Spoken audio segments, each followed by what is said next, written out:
Hello, everyone, and welcome to Penny for a Tale. This is Mitchell, your host. Today, we have a very special treat. Not only are we going to get to play Degenesis, one of my favorite games, but we also have two special guests. But enough about me or gilding the lily, as we are going to make our show kind of catchphrase. Jasmine, why don't you tell us about yourself? Hello, I am Jazz from Geeky Nomad. I run the channel for same name. Um, I basically teach over there how to volunteer for major conventions, and that's from like sci-fi to comic books to anime to just regular run-of-the-mill conventions. Um, I also do a lot of little let's plays of horror games, first-person shooters, puzzlers, all sorts of crazy stuff. Our schedule's a little all over the place, but if you feel free to follow over there later, I'd appreciate it. Do it. It's awesome. All right. All right, Kyle, take it away. All right. I'm Kyle. I am one of the freelancers working on upcoming stuff for Degenesis. Right now, that's Artifacts, which should be releasing sometime between now and forever. Um, Optimistically, we're saying by the end of the year. In practice, we don't know for sure. Um, but hopefully, end of the year ish. Um, Obviously, the big book coming up right now for Degenesis Justician, which I have not worked on, though I have seen things from it, and depending on where people want to take the campaign, we might be doing some stuff from that. Woo! So yeah, I mean, this campaign today we are doing kind of an introduction to the world for people who are curious about the Genesis, as well as character creation, so people can see how easy it is, and we'll talk more about like characters and stuff like that. And not next Monday, but the following Monday. So this will be like alternating Mondays. We were gonna have our Kyle will be running a nice, awesome campaign with the characters that we make. It's gonna be awesome stuff. We're gonna have more special guests, awesome people. And maybe if we cry enough tears, we can get some of that good old six more vodka that the creators of the Genesis made. But we really gotta like beg.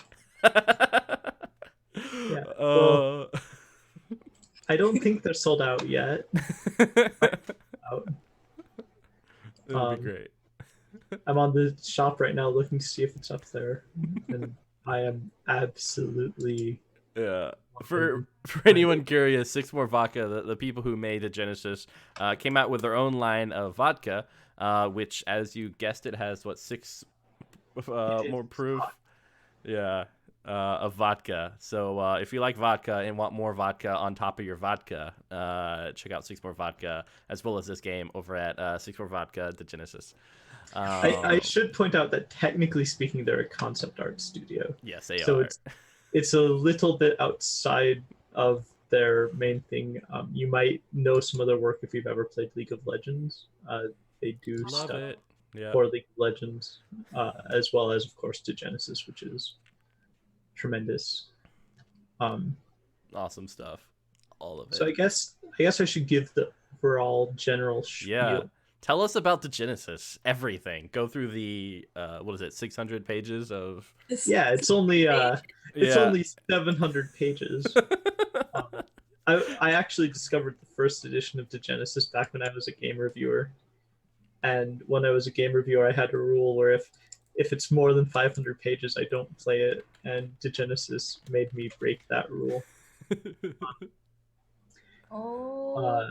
Pretty hard. It's good if you have to break when the new edition came out, it's like, okay, so it's 2 books, 700 pages, but it's good. So obviously I'm going to be simplifying it a certain amount. The way I like to explain it is it's sort of a philosophical and psychological approach to the post-apocalypse.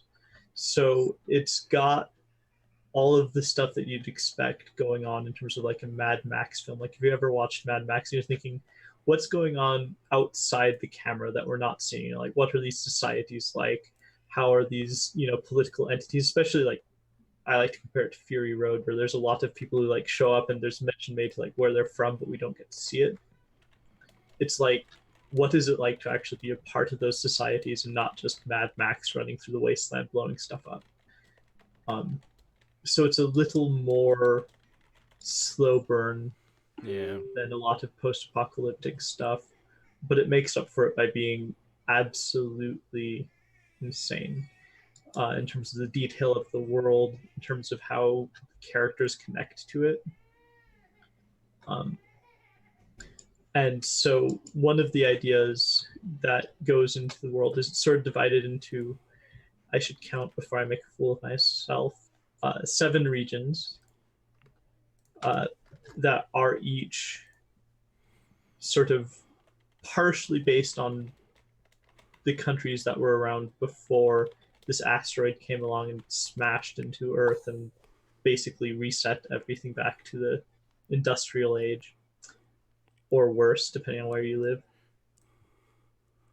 But also sort of based on, what's the lifestyle of people. If you're living in Borka, which is Germany, and some of the smaller neighboring countries, and it's kind of hard to tell because they're in an ice age, and so there's been some landscape changes that make it hard to define borders based on old nation states. Borka has a lot of technology compared to some of the other places, but they don't have the natural resources of Pregare, which has the like vine or vineyards of Italy and rich fertile farming land. And so each region sort of has its own philosophical approach, but then that's inflected through, on a character level, you have concepts, and there's 22 of them, and they're tied into sort of psychometric stuff, and it's actually based on the I Ching Book of Fates, or Book of Changes, as it's also known. Mm-hmm. And it's sort of defining your character's goals in sort of a personality test. Not that you take a test, it's just like you choose a description that fits them as far as what their goals are. But then you also have 13 cults. And each of the cults is named that because they have this prevailing idea of how to improve the world, of how they want to make the world work. And some of them, it's more vague than others. Like the scrappers go out and search for scrap, and they're very focused on just sort of getting by. They're not going and trying to do, this massive rebuilding project like the chroniclers who are trying to restart the internet, or the judges who are trying to recreate civilized society from before the meteors hit, or what they believe to be civilized society from before. And there are also religious movements like the Anabaptists and Mohammedans who are pursuing, sort of a spiritual path to enlightenment, while also having, of course, the worldly politics that are associated with it. And one of the things that is important to stress, because oftentimes when players look at it, they think, oh, these are like the factions. Yes, cults are necessarily mutually exclusive. A character is only going to belong to one, but they interact a lot, especially in certain regions where they have historical ties, or where they have, like coexisted for centuries. Awesome sauce. All right, I think is that is that enough for us to hop in? Probably not. I guess I should overview. I'll sort of go over the highlights. Where I've been thinking of setting this campaign is in Borka. Ooh. And part of the reason for that is because that's where the upcoming, actually 2 books, Justitian is a 2-book set, is set. And Borka is sort of the, I wouldn't necessarily say tech capital because it's still largely not high tech or anything. You know, it's more rebuilt, and there were more ruins left behind that were easily salvageable. Except the only exception to that would be Africa, which is not directly in the like impact zone from the meteor. Mm-hmm. So they fared pretty well, though they have their own problems that have come along as a result of the meteor. But we'll talk about that more later because it doesn't really tie into the plot that we're pursuing right now. And Borca is sort of a land in crisis because even though it has some of the most stable political entities and it doesn't have some of the challenges that other people are facing in terms of like in Franca, there's these sort of mutants called pheromancers, and they control insects. They've built up these hives and they turn people into drones. And you know, like you can't go to Paris anymore because it's just entirely infested. Those are my favorite Um, psychonauts. and they're the ones that came up the most in the published adventure trilogy too. So they're really well detailed and fleshed out, and they're absolutely terrible. And I hate them because I hate insects. Oh man, I And love so them. it's a beautiful campaign to run though because you can totally mess with players. But Borca doesn't actually have, you know, direct, like they don't have a plague like that on their land. They don't have to deal with, you know, these mutant monsters like everyone else does. And so they've got more stability. They've also got a lot of stuff. In the south, you have the remains of Switzerland, the Helvetics, and they're hardcore mercenaries who also have this interest in sort of keeping a little bit of order. So they mostly work for money, but they're also willing to occasionally intervene to make sure stuff doesn't get too out of hand.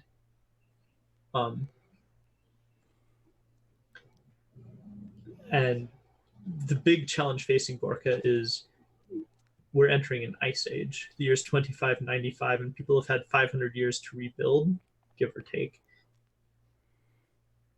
But part of the problem with that in the north is it's getting so cold that plants aren't growing as well anymore. And a lot of the staple crops have been genetically modified to survive. But it's still, some years it's pretty tight as far as are we going to have enough food for the next year? And when you've got access to the genetically modified crops and you've got, you know, security so that people can't just take your stuff, it's really nice. But for a lot of the smaller clans that have set up in Borca, they don't have any protection and they're really just hanging on by a thread. And they've turned their eye towards Justitian as a potential place where they, you know, if you get there and you took over, you'd have the world at your fingertips. It's that powerful and sort of like the Rome of Degenesis. Technically, Tripol is the Rome of Degenesis, but most Europeans don't get a chance to go to Africa. So Justitian is what people know of. And the Neo-Libyans are fine with people not paying too much attention to them because they like their air of mystery around them. And that's actually a good segue into the cults. There are 13 cults, and most of them have a underlying idea. The Spitalians are sort of the poster child for Degenesis. I say this not entirely unironically, because if you caught our booth at Gen Con, they're on the poster. Yeah, they're everywhere. And they're like, basically picture World War I soldiers, complete with like the pickle helm, and just totally not caring about self-preservation. The meteor that crashed into Earth was carrying this alien parasite called sepsis, and the Spitalians absolutely desire to eradicate sepsis. And so on one hand, you can play them as, you know, this benevolent order of militant doctors who are legitimately trying to improve the world. But they're also totally like monomaniacal. if they see someone who's been infected and they worry about contamination, they have no problem with just condemning people to death or burning down fields and crops because they're contaminated. Yeah. And so they're sort of a mixture of, if depending on who you are, they're either your best friends or they're the things that go bump in the night, because they're kind of,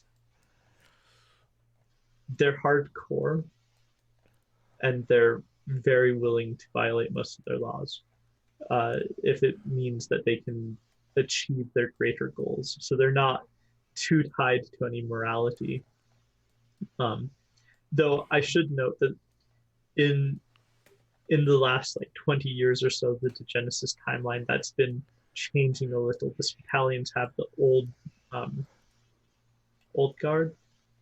Now I don't remember the term for it. Old school. Mm-hmm. The old school is sort of the more militant ones. The new guys at least are trying to pretend to be a little bit friendlier, though for most people they can't tell the difference. You know, if you show up and you're carrying this like spore infestation, you're probably still going to get, you know, an appointment with Dr. Flamethrower. Yeah, and if there's 2 trailers on YouTube right now of I think both of them have the Spitalians in it. Yes, again, poster child Yeah. And one of them is the Spitalians coming, and there's this psychonaut, and psychonauts are mutants that have been corrupted by the sepsis, and they're unique to each region in Europe except for Borka, because Borka has eradicated their spore fields. And the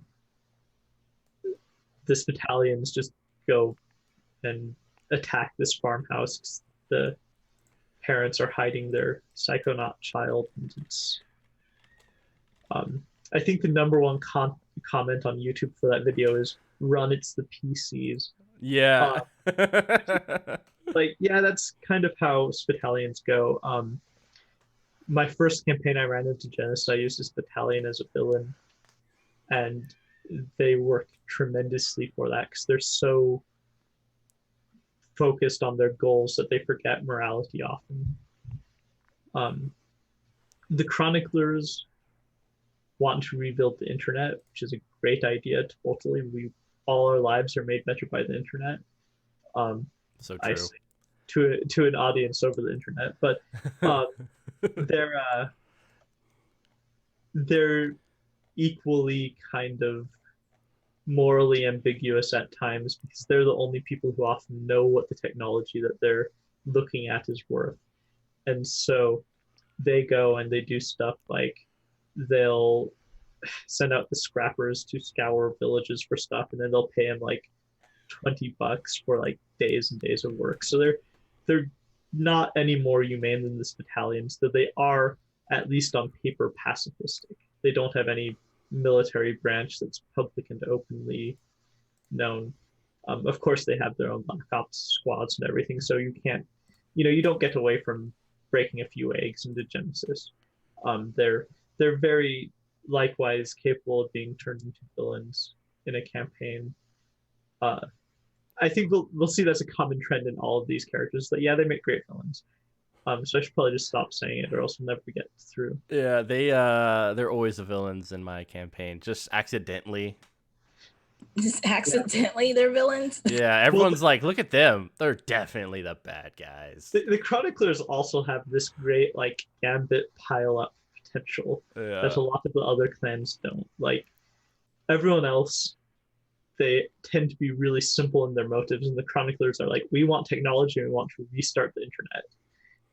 And while they try to pretend to be really good and benevolent, they're really not, and it creates this, sort of spiral of betrayals and backstabbing, and they probably have the most interesting internal politics, because they're sort of the one place where you're going to see a lot of bloodless coups going on.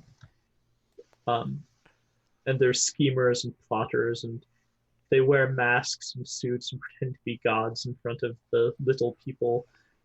So they're tremendous for adding mystery, and they're also really kind of scary because while they don't officially engage in violence, they control a lot of people.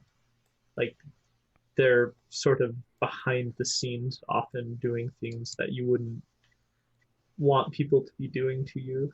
Um, especially like they can order scrappers to do stuff because they have such a close tie. They actually run the currency in Europe. The chronicler draft is the sort of standard issue currency because they'll trade electricity for it. And so if you want to keep your house warm and you can't get access to oil, you have to pay the chroniclers so that you can get electricity delivered to your house, and they are merciless. Most of the cults are pretty ruthless most of the time, but the chroniclers are totally, especially with outsiders who are threatening their influence. Like if you buy technology and the chroniclers want it, they will let you know and know on certain terms. Yeah, like it's in bad. Justitian, chroniclers have the right of first refusal to every piece of scrap that gets sold. And if you don't sell it to them, they will literally revoke your pass to sell. And I'm actually going to skip an order ahead, so if I don't come back to the Helvetics, remind me. Who are basically Judge Dredd meets Solomon Kane, will come along. That's what I was thinking. And, yeah, I don't remember who first described them that way. That's not unique, or that's not original to me. I forget who it was who described them that way, but I heard that, and it's like, this is the perfect description of them. The judges will literally kick you out of Justitian if you're like selling stuff without a permit, and the chroniclers control the permits. So like the chroniclers also have records and technology, and they're a very bad foe to make. But the judges are basically the closest thing you're going to get to law enforcement. And unfortunately for a lot of people, they're actually centered in Borca and in the space around Justitian. And one of the things that makes them particularly noteworthy as a cult is that they're one of the cults that's sort of on their back foot. More so than perhaps any of the others, they're struggling with manpower, and they don't have as much influence and power outside their home as they used to have. And so that means that they used to be pretty straight shooters, and they have a very sort of hammer and flintlock approach to their law enforcement, but they used to be at least pretty idealistic in it. And with war and their dwindling numbers and resources, they've gone from being very idealistic to all of a sudden they're sort of out of options, and they're just doing whatever they have to do to get by. And so they've become a lot more brutal and a lot more oppressive as the years have gone on. The Helvetics are basically your Swiss pikemen, but 1,000 years later. Not only are they one of the more technologically advanced factions behind probably the chroniclers, because they're sitting on just giant amounts of old Swiss technology that they're still using. They're pretty much entirely focused on their military efforts. And in the traditional Swiss style, they don't fight for themselves, they fight for money.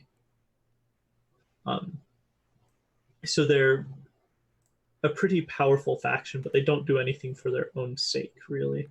They're not playing power games, they're not going out and, deciding that they're going to declare war on people. It's literally like, if you have the money, you can pay the Helvetics and they'll fight for you. However, the real thing for the Helvetics is they have an alpine fortress up in the Swiss Alps. And when the meteor hit, it actually split Europe. So there's this giant chasm that runs north to south, sort of in eastern Germany. So like Berlin is on the east side of it. Most of Germany is still on the west side of it, but it's pretty close. And so the Helvetics have the only really easy passage across that, unless you go all the way down through Italy. And the Alps are also the most convenient way to get from anywhere in Germany down to Italy. Hmm.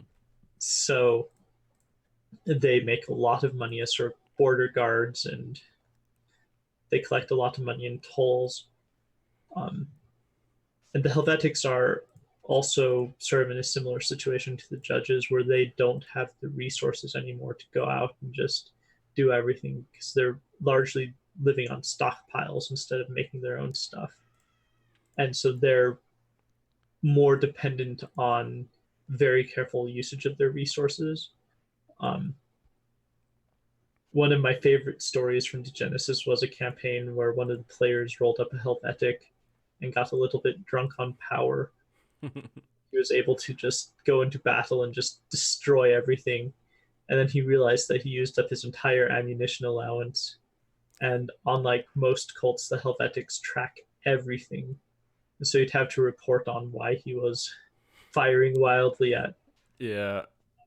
basically wolves, um, when more prudent methods would have been better.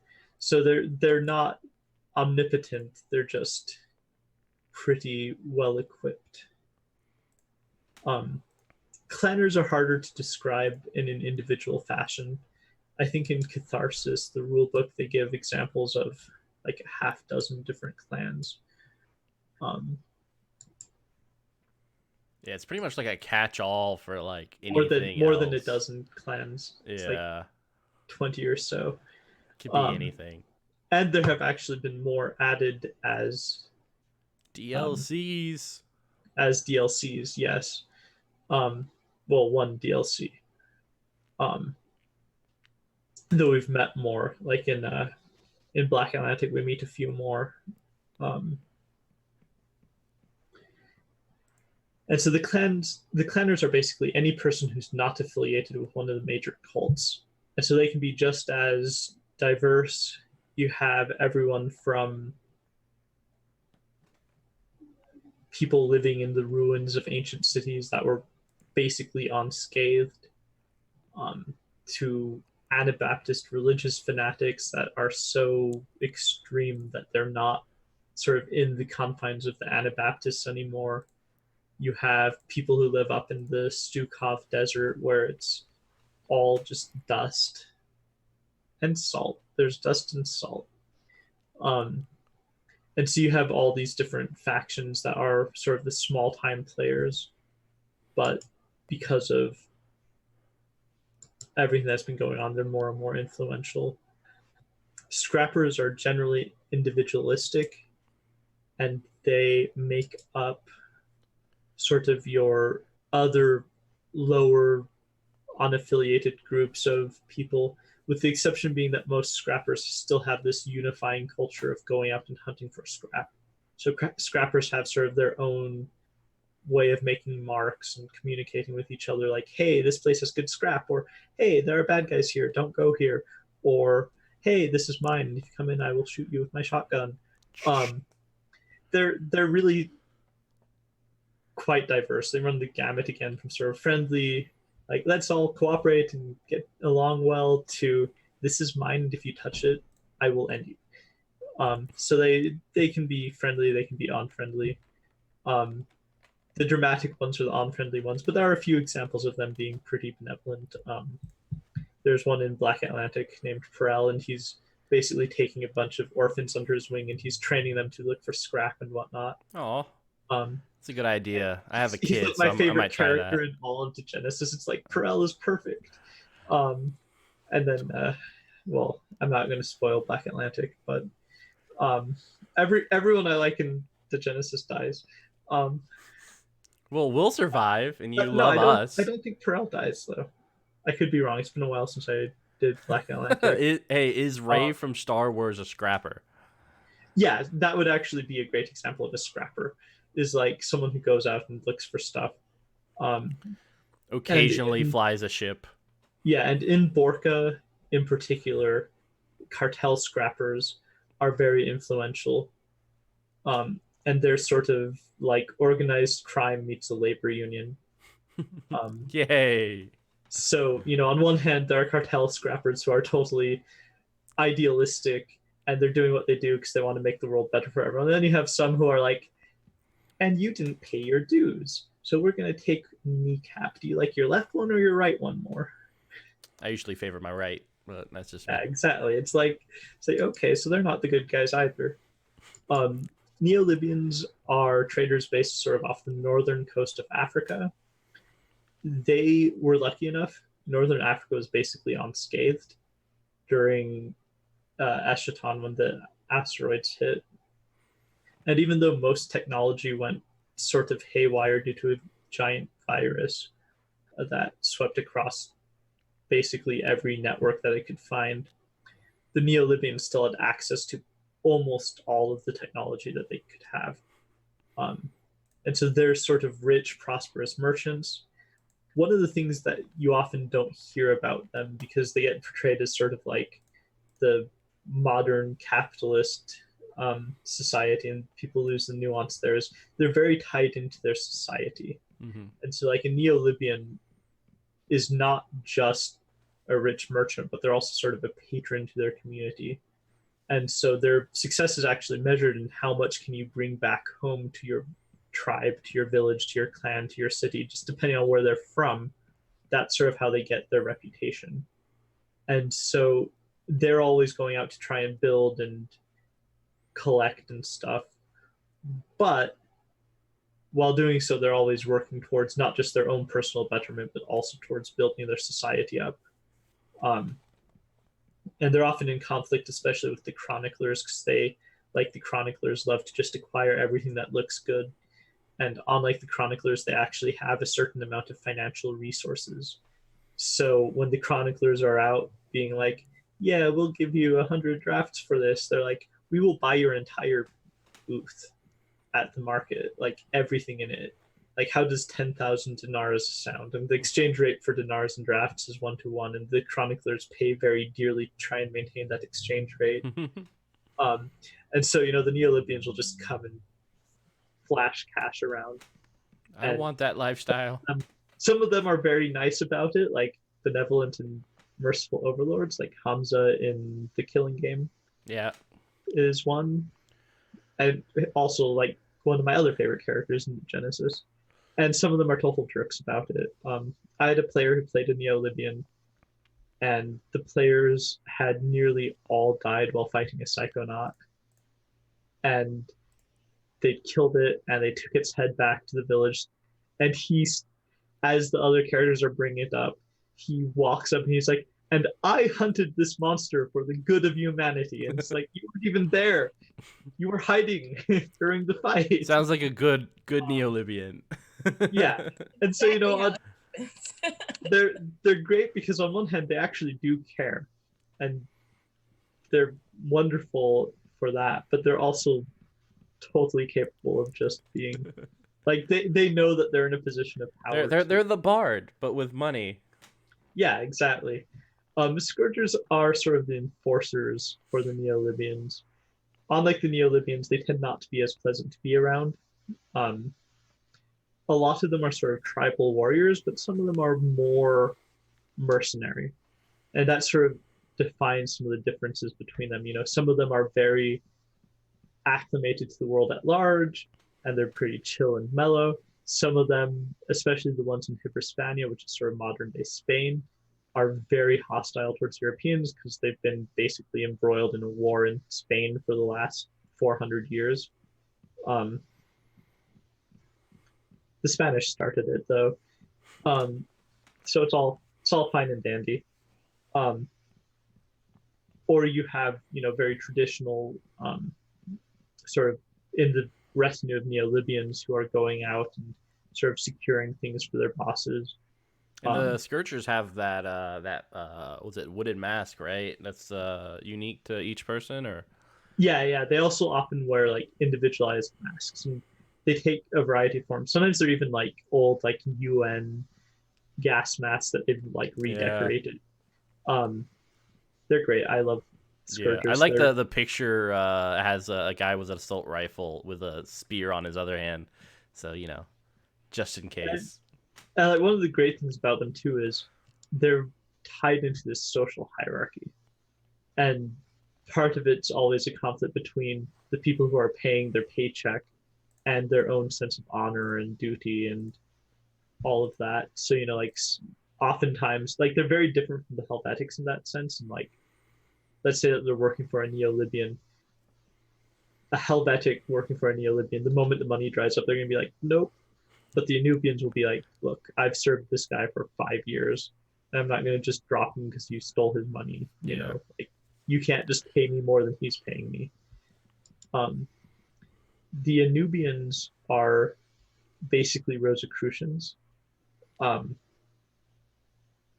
I say that. I'm pretty sure Marco intended them to just be Rosicrucians, um, and he didn't want to get sued.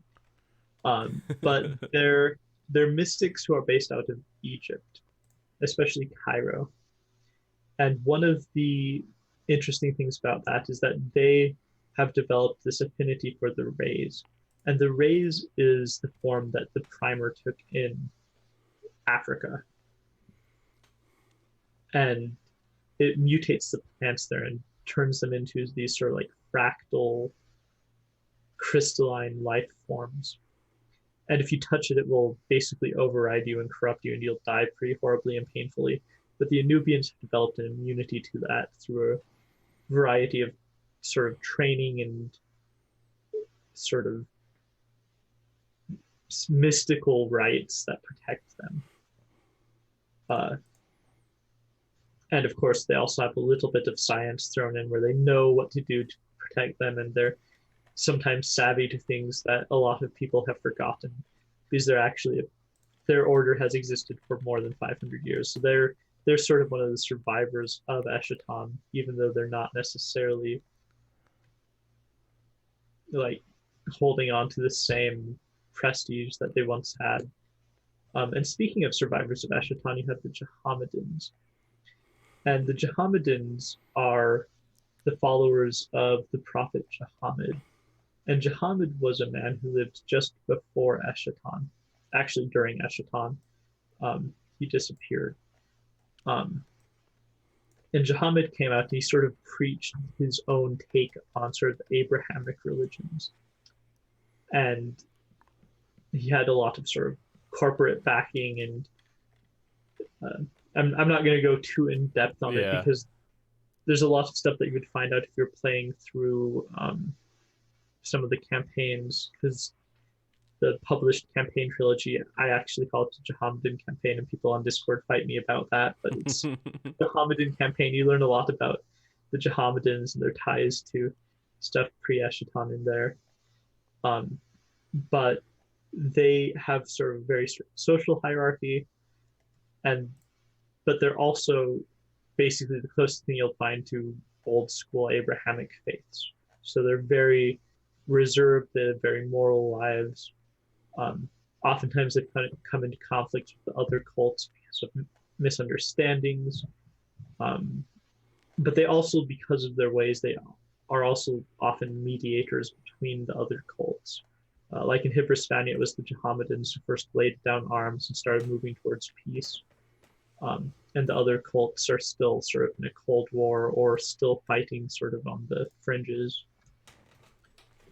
The Apocalyptics are a great cult because they're just your standard variety sort of Mad Max style characters. They're your post-apocalyptic survivors who don't care about anything other than just living in the moment. So you've got all sorts of the scum of the earth. You've got plotters who are trying to connive and manipulate society. You've got mystics who are like fortune tellers, and, sort of like, you can never tell if they're legitimately like mystics experiencing visions or if they're just trying to fleece people. And so they run the gamut. And of course, there's also a lot of violence. These are called the Apocalyptics. They're not called the Rebuild Societies.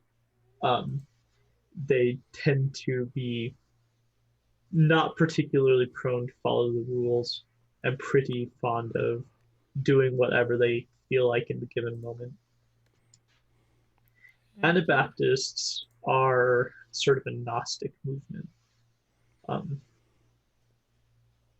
they believe in sort of this battle between the demiurge, which is sort of this worldly influence, and the pneuma, which is a spiritual sort of source of good. And they take that in two very different philosophical traditions, but somehow manage to stay together. You have one branch, which are basically like picture 1200s crusaders. You know, if we die in battle serving the cause of righteousness, all of our sins will be forgiven. With the exception being that they don't really think of it even so much as like sins as, you know, if we experience everything in the world, we'll reach this point of detachment and we'll drive the influence of the demiurge out because we've experienced everything and we know that it's all empty, you know. And then you have sort of this other branch that's ascetic, and they don't engage in any of the pleasures of the world because they figure, hey, maybe instead of doing everything and then just sort of corrupting ourselves, let's try and purify ourselves as much as we can during life, and then we won't have that attachment to the world anyway because we didn't let ourselves have any fun.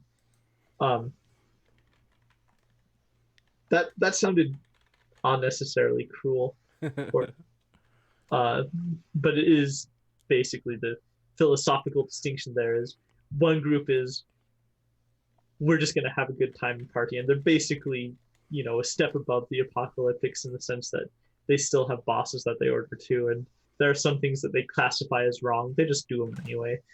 And then there's the other branch where it's like, pardon our friends who are totally jerks. We're not like them. We're the good ones.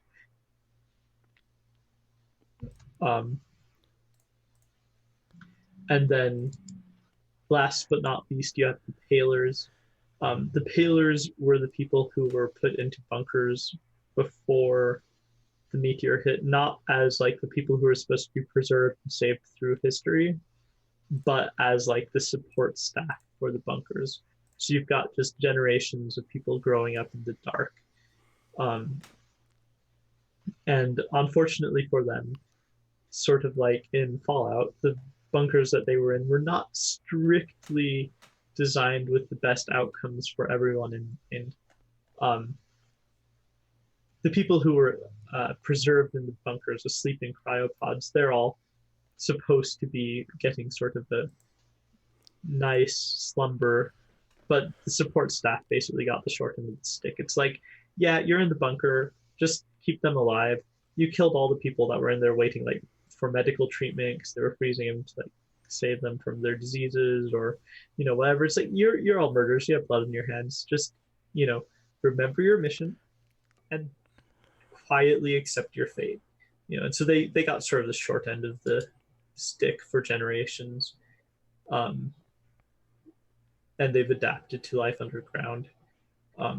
They still have access to a lot of technology, but they've generally forgotten how it works because it wasn't in the interests of the people who were down there to really be too concerned with, oh, let's keep the Palers as functional members of society.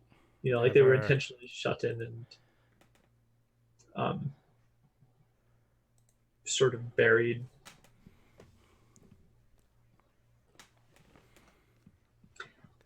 And that's everything in the Degenesis. We totally covered all 750 pages. That's it. That's all we gotta do. I'm gonna lose my voice. I know, right? No more talking for you. Jasmine, we can't hear you. I just realized I kept clicking the wrong button to make my mouth sound. But I was saying, so glad I was here to hear all this because I am totally a Paler. Yeah. Well, and the great thing about Palers that people don't realize is, like, oftentimes, for whatever reason, when new players play Degenesis, they get this idea that all the factions are sort of neatly off in their own space, like they're nation states, and you don't cross borders. But like the Palers just sort of exist in the same space as other people, and they're going up and they're like, we've got our gods sleeping in our bunkers. What's so good about the surface? All of you peasants can come and give us offerings, you know.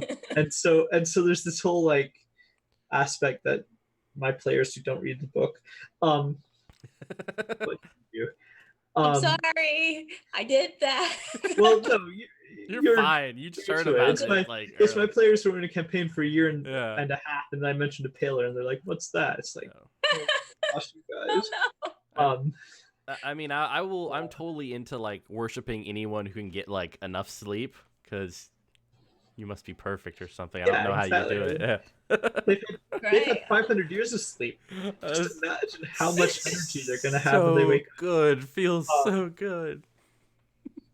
Uh, but they're great because they can be more like people often think of it as, oh, they're brainwashed idiots. It's like, well, they're brainwashed, but they're not idiots. Like they've got all of their abilities to do things still intact. They're just not really aware of the truth of what they've been doing, and that makes them in many ways more interesting and dangerous and extreme, because even though they have all of these sort of powers that they're not aware of, they still actually do have like sleepers in their bunkers, and the sleepers are really nasty if you get on their wrong Yeah. side.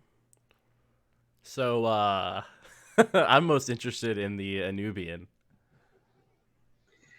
Oh gosh, the only thing that I don't like about Anubians is that they are so tied into the like deep dive lore of Degenesis, and they're so like they're layered so deeply in everything that they're kind of hard to bring in, but I can make it work. I figure we just present like the hardest challenge for you during this campaign as you try to get these Taylor and Danubian. That's as you get these people together. I've had Palers and Danubians in my games before. Not both at once, but. But it works. Especially because one of the great things is we're setting is assuming that no one objects to this. I was gonna set us up in Justitian. Yeah, I have no And problem with that.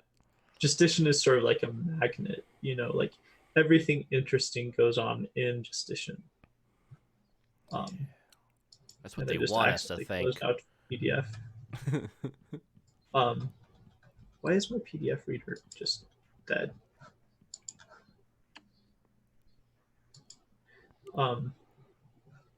Guess I'll have to reboot it.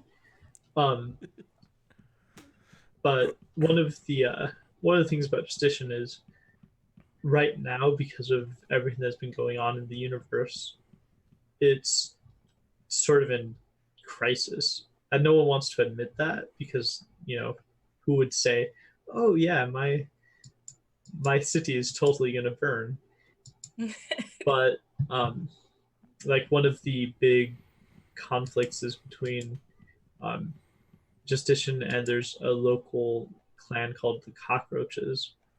Um, and the Cockroaches got their name because they basically are hard living survivors. Like they don't do anything that isn't just trying to survive. Um, and one of the um, sort of associated challenges with that is that they're just sort of multiplying and breeding out in Borca, and they don't have any food, they don't have anything like that, and they've just turned to cannibalism and raiding, and they're just everything that the judges and the Spitalians hate, and even like the chroniclers would hate them too, because they have no respect for technology or anything. They're just looting and pillaging, and they're just going through and basically destroying everything that people have been building up for the last 500 years. And pretty much everyone is interested in Justitian because if you're really savvy, it looks like it's really in bad shape right now. It's got like maybe 4 or 5 years left unless new management takes over and reforms things. But who's going to be the person to do that? Is it going to be the judges continue being in charge? Because the judges are the ones keeping order. If the judges aren't in charge, well, you've got the Battalions, the Chroniclers, and the Anabaptists, or the other big major people in Justitian, but they're all, at each other's throats half the time. Um, It'll be the Anubians who come out on top with a yeah, paler. but they're in Cairo. They don't need everyone else. Um, but I guess we can walk through character creation, I guess. Yeah, let's do it. So Jasmine, you have the character sheet. We're using an online one that I believe Six More Vodka did, but I can show people. Yeah, the one, there's actually one of the things that I always point out to people who they're like, I want to get my players to play this, but they never play new games because it's hard. One of the things that they have on the website is they have an online character sheet that is combined with a character creator, and it will actually handle all the rules for character creation. Which those watching, you should be able to see right in between Kyle and I. Yeah. Though it is kind of small. Yeah, it is. It's hard to read, but you get the gist. It's. I'll actually post a link to it. Okay, yeah, that'd be perfect. Oh, I'm not signed in on Twitch, so I will not be posting a link. I will post a link. There it is. Follow the link. Yeah. And I can zoom in. It's just like trying to. It will validate your starter characters, so it doesn't have some of the information you'll need. You will have to get the books, or have a GM walk you through it who has the books or whatever. Mm-hmm. You have to have a web shop if you want PDFs. You can also order them in print. If you're in the US, you're kind of gonna have to mail order them. Yeah, it's tough. It's tough. From Europe. I think there's free shipping on 149 euros or more in a single order. Woo. That means you need to get all your friends together to pitch in. Yeah. And if you decide you just want the 2 book slipcase, it's going to be 50 euros of shipping anyway. I don't know if it's that much. I'm entirely PDF for everything, so I haven't had to worry about shipping. Yeah. But if you do like the physical books, which are amazing. Yeah. Yeah. Oh, they're so nice. But my bookshelf is gonna fall over if I put another book on it. That's the best problem to have, though. Yeah, I've just started I got some up there, and I just started putting them on the ground and all sorts of stuff. And... Yeah, exactly. I could if I needed to replace my flooring, I could just take my bookshelf and just put all my RPGs out on the floor and just be like, oh yeah, that'll do for now. So I mean, I think Hyper Spania will probably be the best place for me to start in terms of culture or be from. Yeah, were you still thinking of Paler or? I'm thinking of a Nubian. Oh right, a Nubian. Taylor. I'm not sure how I crossed those wires. I am. If it's too hard. Caffeinated. Yeah, if it's too hard, I can change my clan, but no, that's fine. Well, and I'll be interested to see what other people are doing. Because I've never played an Nubian before, and I've never done much with Nubians, so it'd be cool. They're great. I'll have to be sending you private messages nonstop. Yeah, it'll be great just to kind of explore that aspect. Because they know things no one else knows, and so I'm gonna have to be sending you hey, you know that this is a tremendously bad idea because. It's gonna be like, we're all players in some fictional world, and there's a god watching us. Holy crap! May your gods be in your favor. Yeah. So people looking here. So I've picked my culture, which is Hyperspania. I thought because I like the conflict going on there, and that's a little bit further north than Africa. So it kind of gives me, I feel, more of a reason to be in Borca than coming all the way from Africa itself. And I kind of like the being in the midst of that conflict in Hyperspania. So yeah. And one of the interesting things about Hyperspania as well is you have the Psychonauts, and there's 5 of them. Or 5 different types of them. There's not literally 5 of them. That wouldn't be very much of a threat now, would it be? Just 5. Beat 'em up. Yeah, it's just if you see him, run very quickly. Yeah. But Hyperspania is populated, their sort of local psychonaut variety is the prenoctic. And they move through and around time in a way that is not natural. It's not fair. Um, and the one nice thing is that, unlike most of the other psychonauts, they don't typically try to just kill everyone they meet, though they're not terribly social with people. But Hibrispania has these sort of warped spots of reality where you can step through and be in a different time, and Ooh, all sorts of sort of anomalies that are weird going stuff. on. And so it's also a great place for the Anubians because they get to have, all sorts of weird phenomena that they've experienced there that confirm some of their beliefs about the world. What about you, Jasmine? Do you have any idea what culture you want or what place you want to be from? So for my culture, because I'm definitely dead set on Paler, I picked pollen. Nice. Is because the aspect of having a spore society fascinates me. The eternal wanderings, mother spore fields. Woo. Yeah. And one of the things, if people are new to Degenesis and aren't really able to see the character sheet, especially like watching in background, Degenesis has a point by character creation system.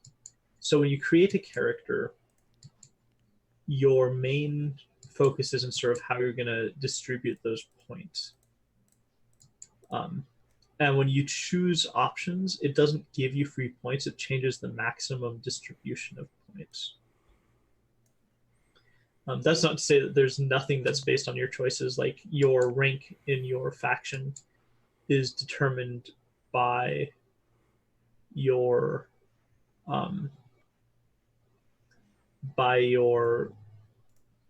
sort of skill and attribute distributions.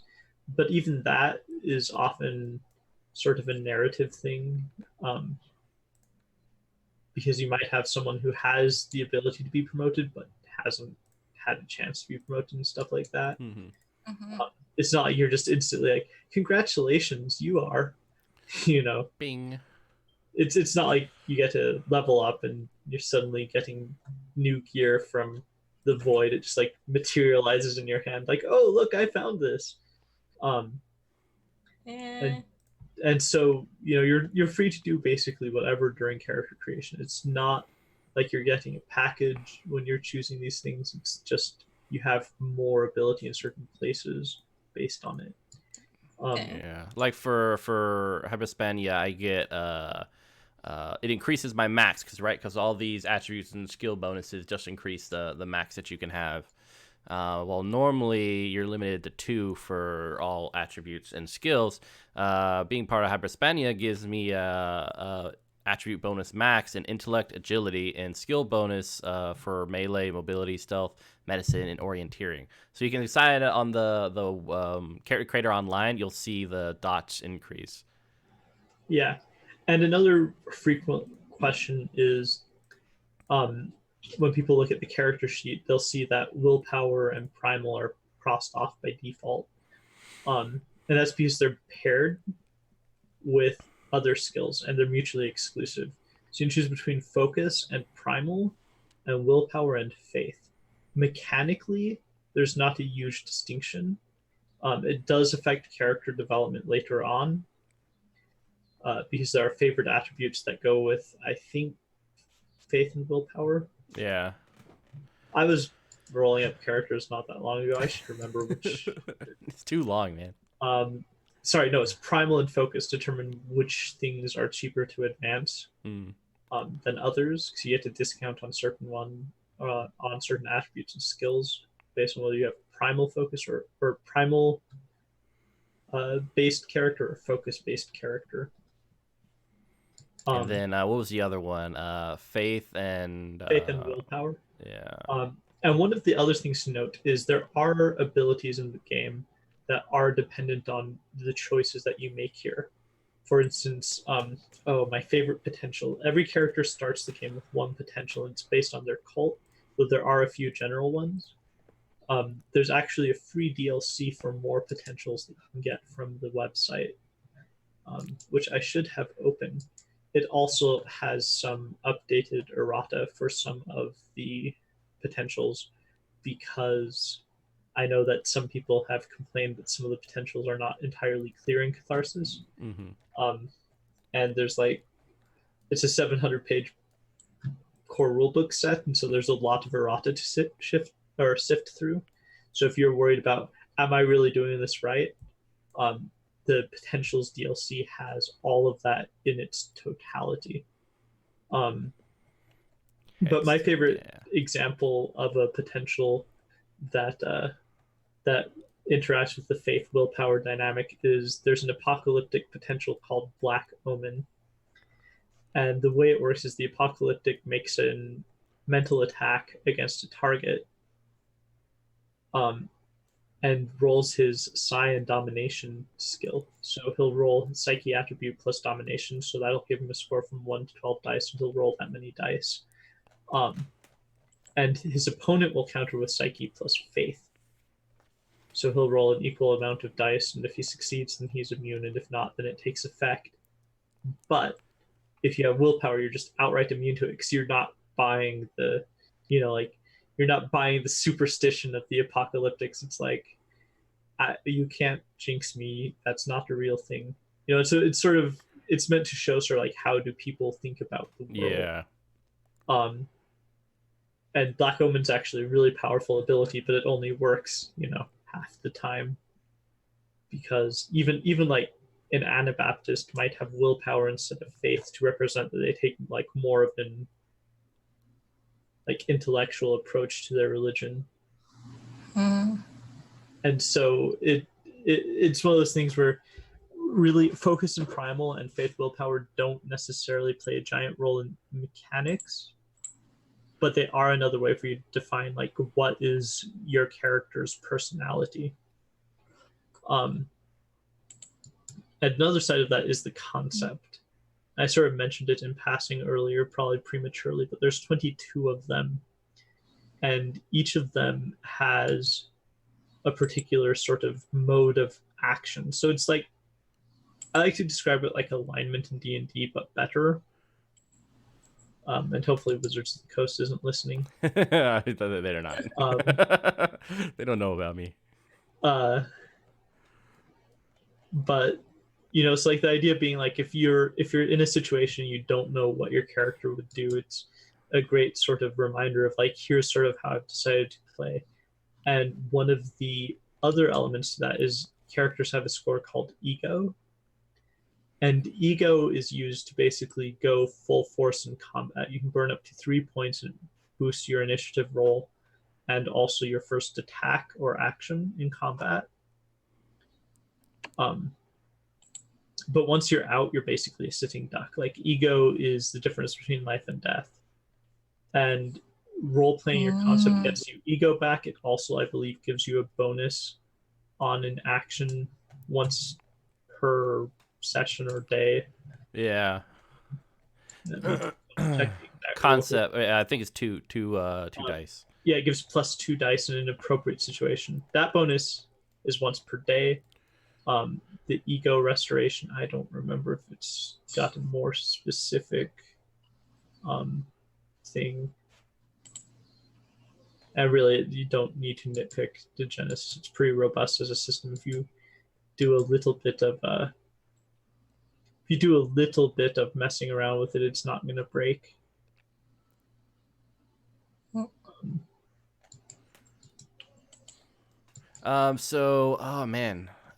So Jasmine, you decided Poland, right? Poland. On the for culture.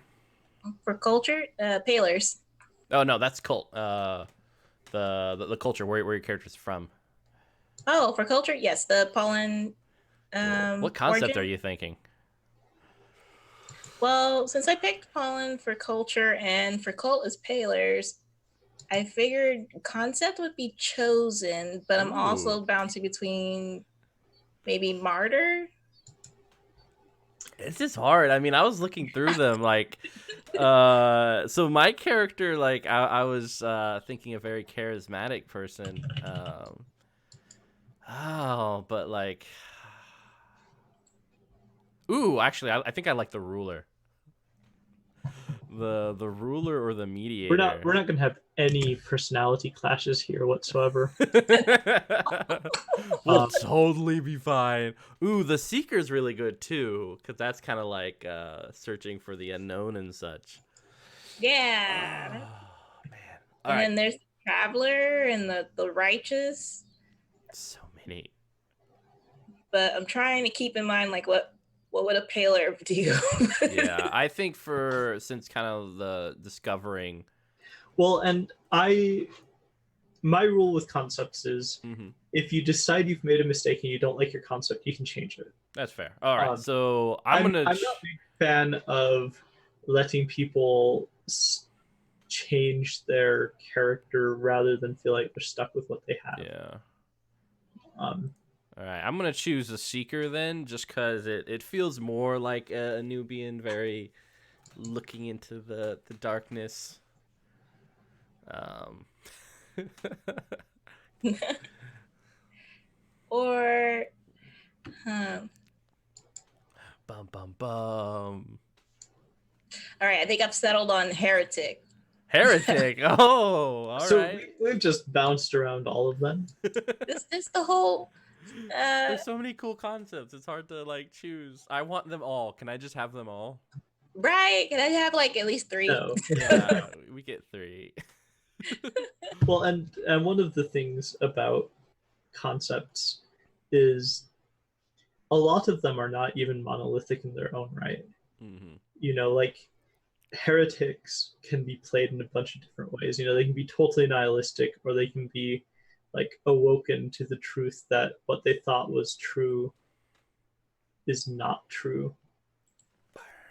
You know, and so you can sort of play any of them sort of in a good and evil format, with the exception of maybe the abomination. The Yeah. abomination is really hard. Yeah.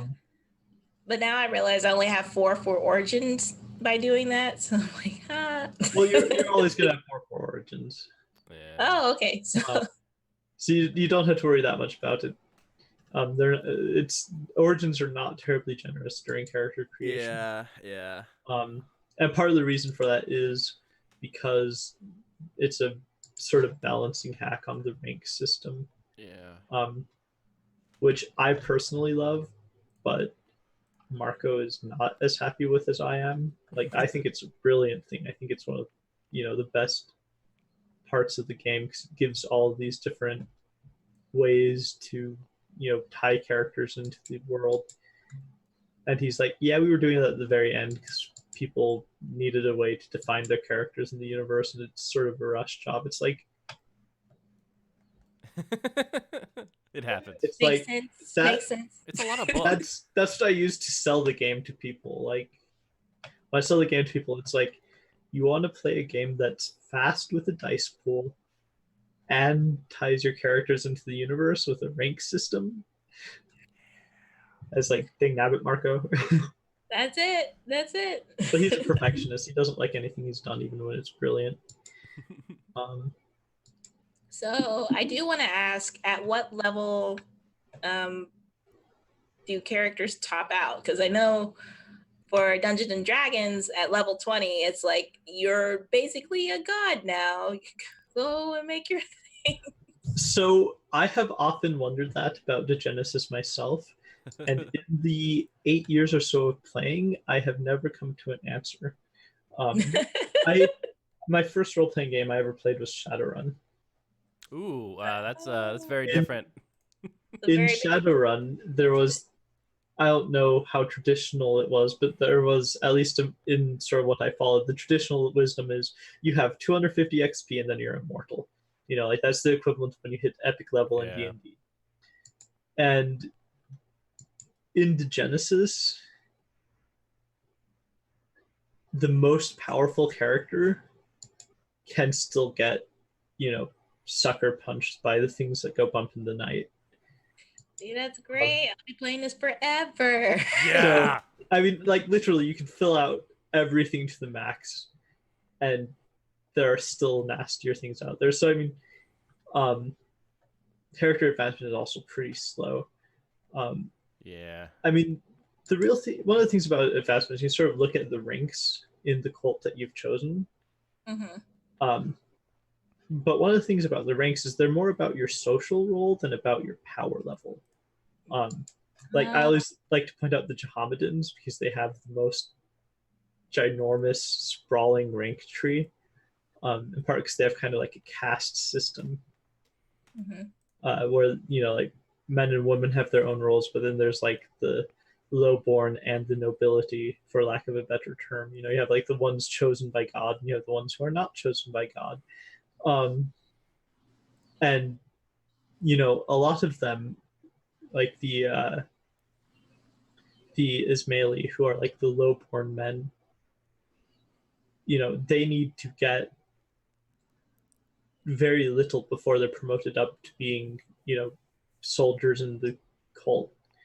But you have like the Izaki, who are like the chosen ones, and they're sort of like the trust fund children. They get war horses and sabers, and they cannot get promoted until they're literally like the best fighters in the game. Like they need Jeez. just really top tier, far past character creation stuff to even get to the second rank. And so it's like the counterpoint to that is like, if you're lowborn in the Mohammedans, it's actually easier to become sort of the head of your own tribe than if you're highborn, because you need to pass through the ranks to move up. You need to do your time, and if you're the chosen one, there's a lot more pressure on you than if you're not. Okay. And so it's this thing where it's like, in theory, how much do you need to hit the top rank? Well, that depends on the cult you're in. Yeah. Like, they're also and different. sometimes that's narrative. Like if you're an Anabaptist and you want to be a Baptist, well, congratulations. Guess who's gonna have to die before you can? Oh no. Like, Everybody. one of the existing Baptists has to die so that you can take their place. I do love how like every aspect of this game is very thoroughly fleshed out. Oh yeah, there's so much. Yeah, well, like that's one of the things that when I was a game reviewer, my criticism of long games was usually that there's hundreds and hundreds of pages of rules, and I started with Shadowrun, so evidently I enjoy a certain amount of crunch. Mm-hmm. But by the time you start including rules for reloading internal magazines and transferring box magazines and how many rounds of ammunition you load into a magazine in a turn, it's like, okay, we have gone too far. It's like, I love a detailed combat system as much as the next guy, but I don't need detailed reloading. But the rules for Degenesis are, if you discount the character options as rules, so you're not counting the character creation section at all, which is maybe not entirely fair because probably maybe 10 pages of that are actually rules. The actual rules are 50 pages long. Oh boy. And so, you've got 700 pages of content and 50 pages of rules and 750 pages. And so, really, that's one of the things where one of the reasons why I've come back to Genesis after playing like literally dozens of other games, and every time I come back to Genesis, it's like, because you can actually see the world, because it makes sense, and because also the visual presentation is excellent. Yeah. Oh man, so I trying to figure out what I want to be. It's gonna be tough. One of the trivia things that I didn't catch on to until really late. I'm not sure if everyone else is smarter than me or not. Mm-hmm. But in Catharsis, in the rules section going through, I think it ends in like character creation. You'll notice that there's a bunch of images of like these kids, and it's actually like a picture story where every time you see those kids, they're going through a stage of life. So you see at the very start like an Anabaptist kid and a chronicler kid, and there's also a battalion kid in there as well. And as they go through, you see them sort of go up in ranks and achieve their goals, and then there's sort of a tragic ending where we see a couple of them. I forget who survives and who dies, but they're like at the funeral of their friend or whatever. Um, and it's just like I don't think I ever saw. Yeah, they're at the funeral for the Anabaptist. I don't think I ever saw another game that like actually gave that level of Yeah. depth in character stories. Like Shadowrun, I was pretty close to because I read the novels. BattleTech and MechWarrior, I was close to because I read the novels, but like I had to read the novels to get to that. Mhm. And I don't know how many players can be expected to just read the novel for the game. It's hard. But Degenesis has all of that just integrated. Okay, so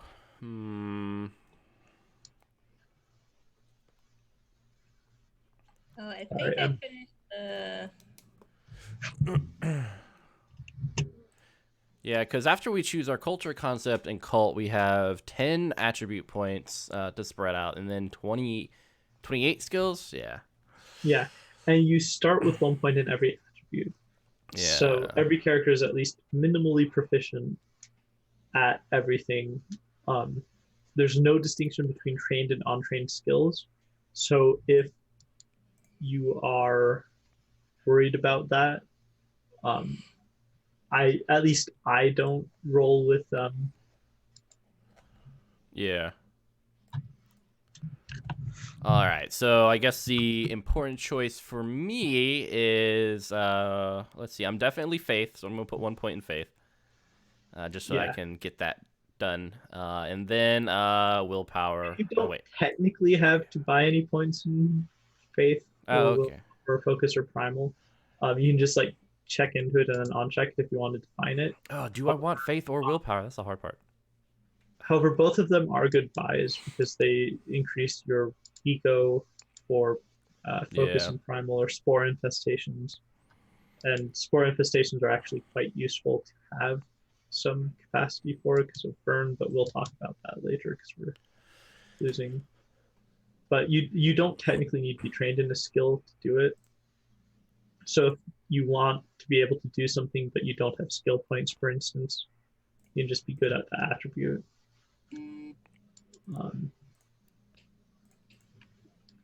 and my USB devices are dying. So hopefully I am still visible and audible. Yeah. Um, we can still see you. I just start hearing notifications and it's like, Yeah. All right, so I've spent so far 2 points into psyche and 3 points in the faith. Only 2 points in psyche. A total of 3. Total of 3. It's cool. It's cool. Oh, okay. What else do I want? I mean, A little heavy with instinct, so. you can never have too much instinct. Yeah. And then I realized, I don't have enough for charisma, so.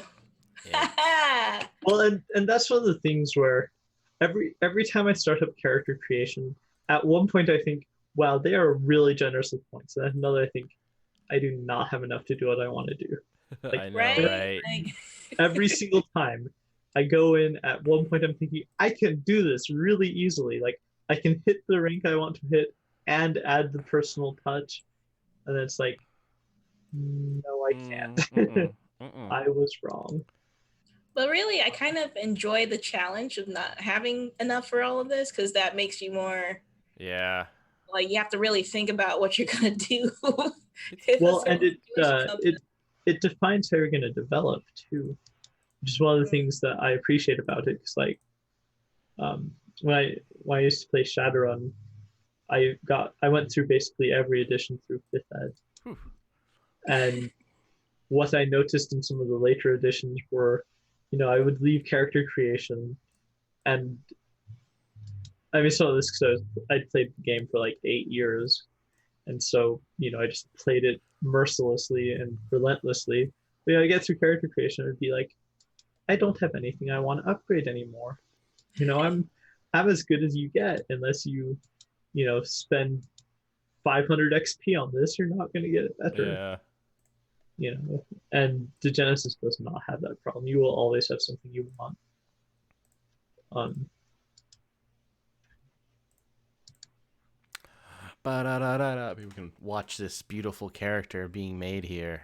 One thing I feel a need to add, because I have had characters do a tragic death this way, um, you want to improve your body or psyche attribute and your body toughness stat at least once. Yeah.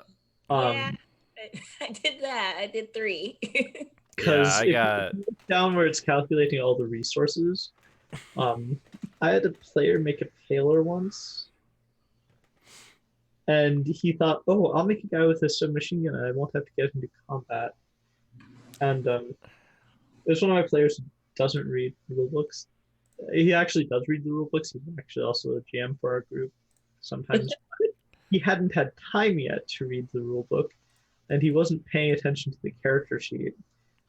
And he walked into battle with a total of 4 flesh wounds and trauma combined. Ooh, Um, that's not I good. should I should point out in session 0, because I always forget to do this and then hate myself later. Degenesis will kill you in an instant if you do something really stupid. It's Yeah. fairly forgiving about little things because you're surviving the post-apocalypse, and that's one of the great things about belonging to a cult is like you're not some random murder hobo, and you have a responsibility, but you also have some protection from your cult. Like you can't just kidnap and kill the judge. You're going to face a lot of consequences for that. But if he starts the fight, who's going to mind if you fight back? It's self-defense. The judge was in the wrong. You have to make it worth the judges have to not be upset enough to come after you, but that's fairly easy if you can convince them, like, look, they started it. We didn't want to fight. We just put an end to it because, Yeah, it um, happens. uh, but like combat in particular just churns through characters. Um, I want to live. So for Uh, the section, where it's origins, ego, spore infections, flesh wounds, trauma, is that what we're starting off with as the little indicators from left to right, or is it right to left? so the origins on the left are your sort of backgrounds. Okay.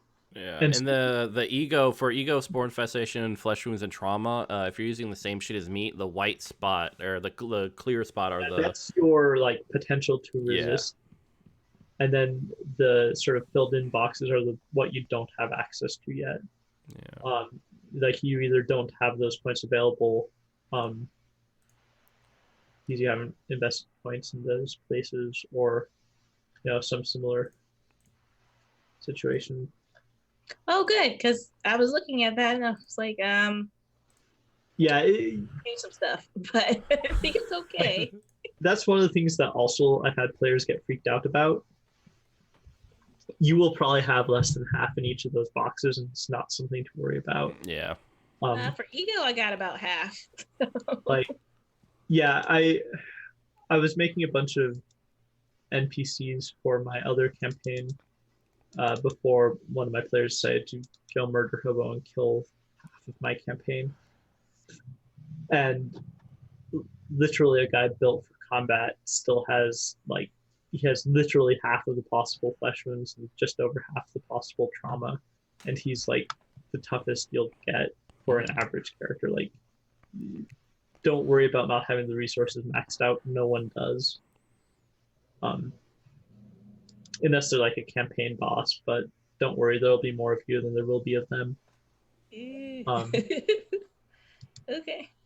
The origins are interesting, and I've always been bad about using them in my games enough, so I'm going to be really focusing on using them right. And the way that they work is they're sort of they're an abstract representation of your character's sort of role in the world. And one of the easiest ways to think of it is like if you've ever played something like Blades in the Dark with its wealth mechanic, or like D20 Modern with its wealth mechanic. Think of it like that, where it's like you reach those thresholds, and that's sort of a reflection of like how well connected are you, or how much money do you have, or how much you know about the world. Um, and the general rule is the higher, the more you can get without really having to spend at it. And if you really are desperate, you can sacrifice it to get stuff. So for instance, like allies. If you have a lot of allies, you can bring friends with you into battle, even if your rank doesn't necessarily say it. It's like if you're an Anubian with 3 allies, you can probably bring along an initiate or 2 with you. I don't need that. I got a paler. Or even like 3 or 4. And if you have like 6 in a background, you can do really impressive stuff in it. So like you couldn't necessarily bring them into battle with you, but if you're like an Anabaptist with allies 6, you personally know a Baptist. Yeah. And okay. Sometimes it's important to add that distinction in, because I've had players who have personally known major NPCs who were not on good terms. Yeah, so I have 2 renown and 2 secrets. Yeah. I'm just going to quickly go over all of them. So allies was basically how many friends you have in your cult. The big challenge with allies is they often ask for favors back. So if you've ever played like Eclipse Phase with the reputation networks, that's sort of how allies work.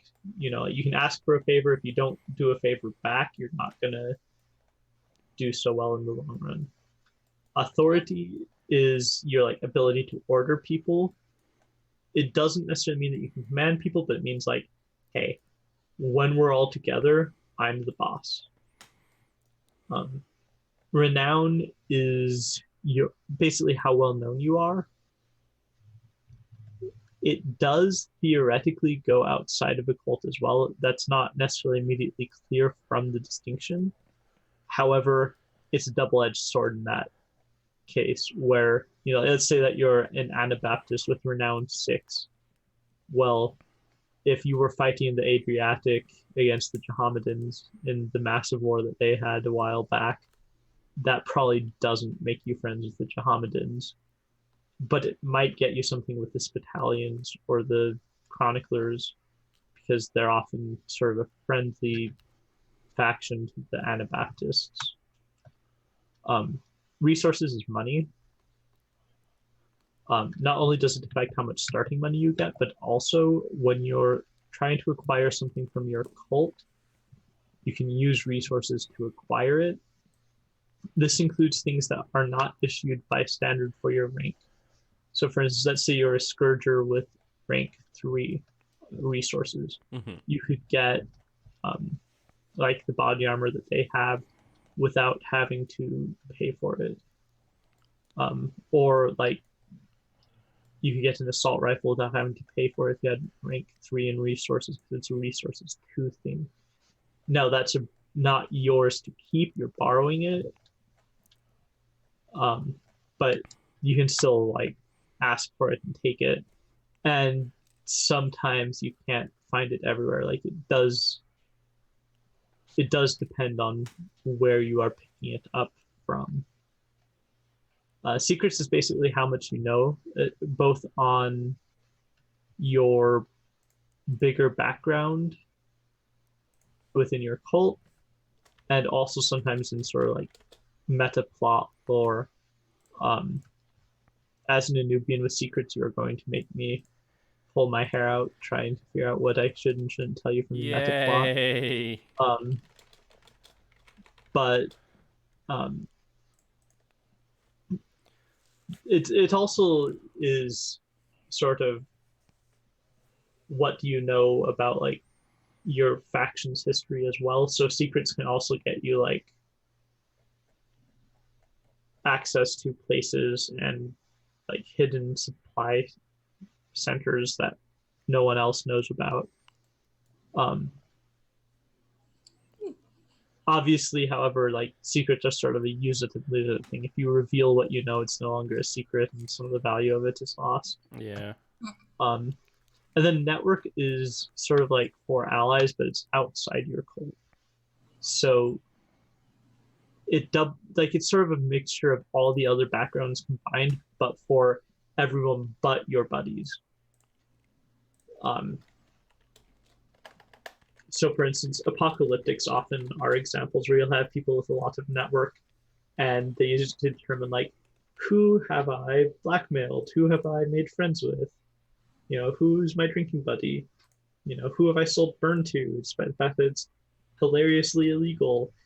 Um, you know, and so network is sort of like how much socialization you do with people other than just your friends. Oh. Bum bum bum bum bum bum bum. So I Well, got, now, huh? well, now that I know more about origins, I'm kind of okay. Maybe. Nah, I'm gonna stick with my choices. I think I'm okay. Yeah. Yeesh. I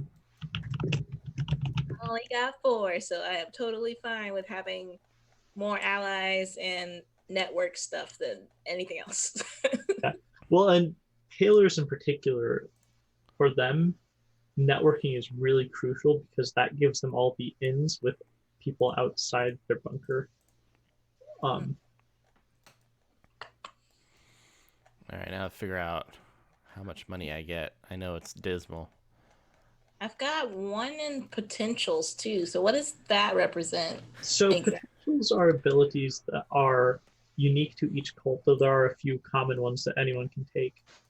Um, and they're basically abilities that they function sort of like feats in D&D. Um, they typically have a rank from 1 to 3, though there are a few that don't.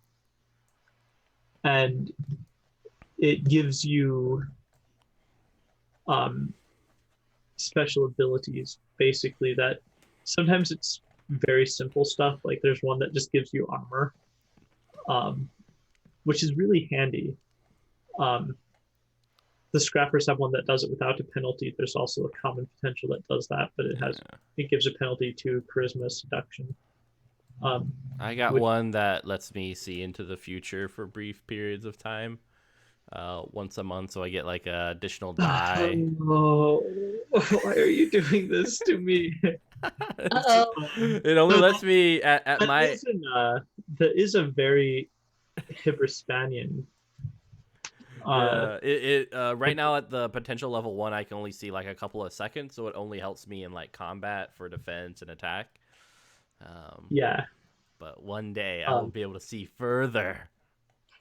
well, and the great thing about like Gaze of Fate is I used to play a lot of like the 40K fantasy flight games, RPGs, where it's um, I would always play a psyker for some reason or another. Yeah. It, agree. It would be like ask the GM what the likely course of action related to something is, and the GM's just like, I don't know. Stop using augury. It's like if I Yeah. if I use augury, what will happen? Yeah, any type of see into the future stuff in every game is always like met with a sigh from the GM as you're like, God. The great thing about Gaze of Fate is I don't have to tell you anything. I know, right? It's Just get some points. Everything's it's great. great. It's like it's just a boost. Mhm.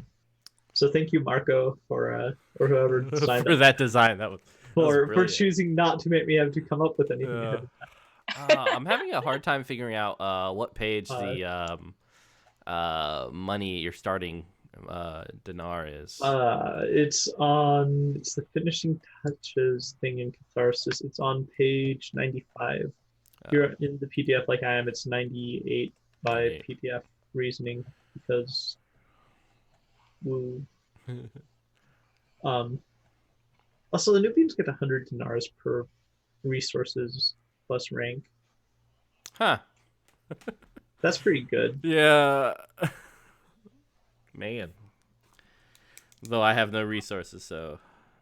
It's actually kind of funny because like Helvetics, who are the mercenaries, have like no money because they don't get the money themselves. It all goes up the chain. Yeah.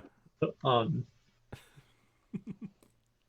So I have 100 dinars.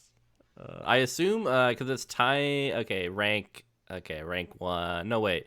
Uh, It's rank plus resources. is that my rank within the cult? Yeah. All right, So so like I'm rank 2. I have no money resources whatsoever, so that's just 200 dinars. I mean, that's not so bad. I'm so poor.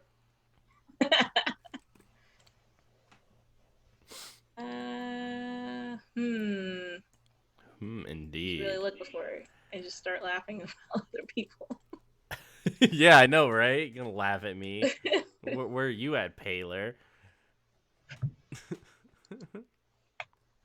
But the difference is the Nubian starting gear is worth like 100 drafts, and the Paler starting gear is tremendous.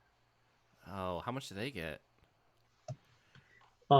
Assuming you can get to rank 2, they get literally artifacts that are Yeah. quote unquote priceless. Um, I don't want priceless stuff.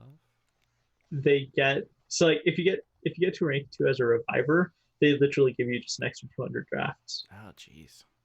Um, and you get a submachine gun, which is worth Lord knows how much. Yeah, Um, those are always the it's best. like it's only worth Yeah, I mean, Trailblazer is worth 18,000. it's only worth 3,500, Oh which God, is for what? Which one? tremendously it's tremendously more than your starting liquid money will typically be much less than your gear. Yeah. And if you look, actually, it's the cults that don't tend to get good starting gear that get the least money. Like Jahamidans get 100 chronicler drafts Because as we their don't care multiplayer. about the money. Um, and I was really surprised when I was going through and making a couple NPCs recently because I was wanting to have pre-gens on hand for my Mhm. home game in case someone showed up who was like, "Hey, I don't know how to play Degenesis. Can you just toss me a character?" So I was doing like character creation legal NPCs, and like you can actually as an Jahamadan start with like a full kit of stuff. Yeah. Or was it the Neo-Libyan? They get a lot of starting money. Yeah, well, for the Neo-Libyans also great starting gear. The Neo-Libyans are just all money. Yeah. They're just made of money. Um, actually, Money. I say that, but they don't actually. They get until you get to merchant, you don't really get much, Yeah.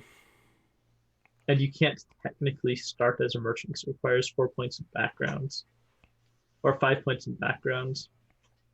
No. So, but once you do, you get a rifle,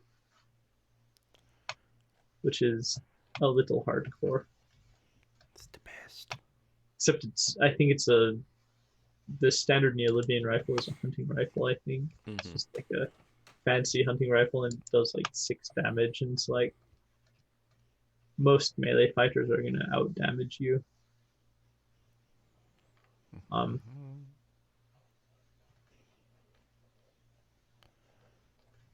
Um, but no, one thing that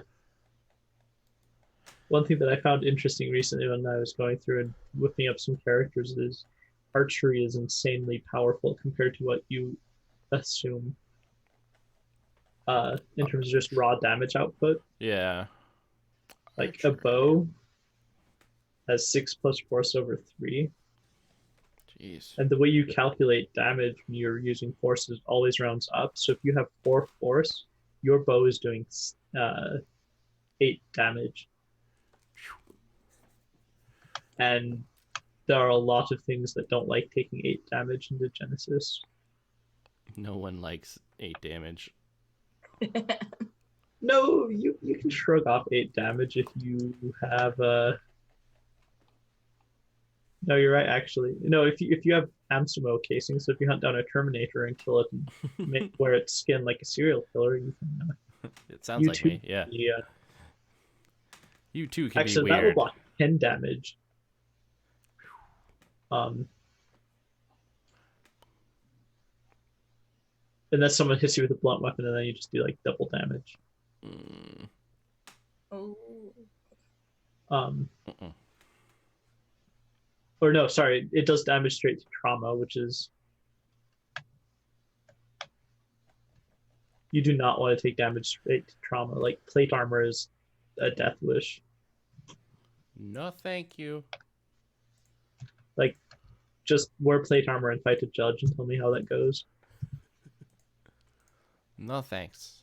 I don't want to.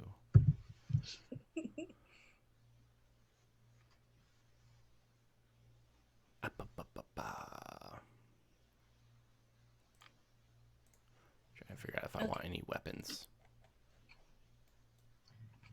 I mean, probably the campaign hook that I'm thinking of, which we might need to see other people's character concepts, because I'm not entirely sure how I can work in a Nubian and a Paler into this one that I was thinking of, will be basically. We did it. We broke the DM before we even started. Yay!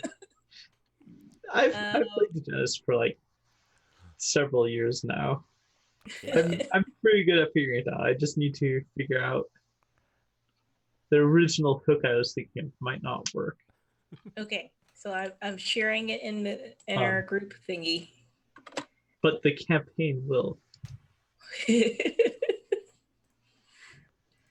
what I got so far. I'm still reading through the other part. Yeah. Oh, cool. Yeah, I'm pretty happy with it so far. Well, I mean, another one of the great things is characters grow and develop so much through the course of the game that really character creation feels a little limiting, but after about 20 sessions, you'll be caught straight up to whatever you wanted to do. The XP rate is really low. I'll probably be a little generous with XP compared to where I should be. Be generous. Gosh. For Palers, choosing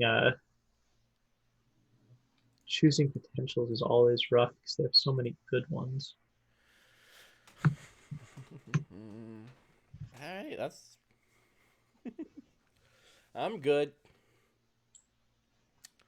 Got my Nubian. I need to. Yeah, you chose the I'm gonna look into the future thing, which is never OP. Never. Never It'll be just fine. an easily exploited and overpowered ability. Yeah, I'm gonna do it. No, but like Lament is, gosh. The thing that I find interesting about a lot of the Paler things is the Palers get so much like you got a lot of so cool much stuff that are like other cults' high level gear. Like Lament is basically what the chroniclers wish they were doing with their things. They're like they have like vocoders that like modify their voice and they can like overcharge them to like Yeah. terrify people. Like the Lament is like what chroniclers wish they were doing. Like Alias is just like I can pretend to be someone else and get an extra die on it per potential level. It's like that extra bonus die to psi deception is tremendous because other people are going to be using instinct plus empathy against that, and that is not a fight most people can take. Like most people just aren't trained to detect intruders. Yeah. He's so mean.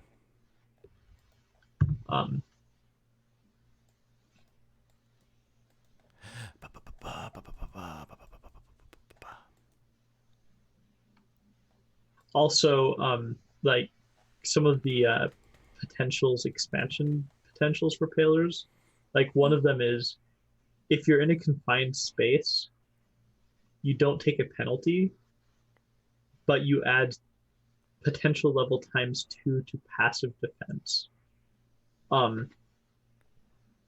And so basically you can just turn any underground or tight urban encounter into Vietnam. And it's just like, this is not fun at all. because people need to roll 3 successes to hit you, um, which is pretty hard.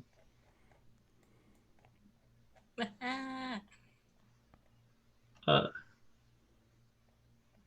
So, future fighters, do not mess with me. I will end you. I know, right? I don't do anything. but no, like the Panthers get like so many options though. Like they get built-in night vision, or like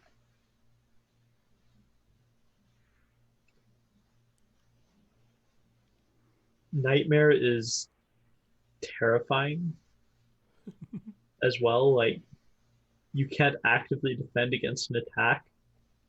That is really not something that like it's not active defense isn't that common as a top tier strategy. But like if you're running away or if you know you're gonna die if you get hit, hailers are just like the worst. Like they will murder you 5 ways to Sunday. Also free triggers on an attack, which is basically free bonus damage.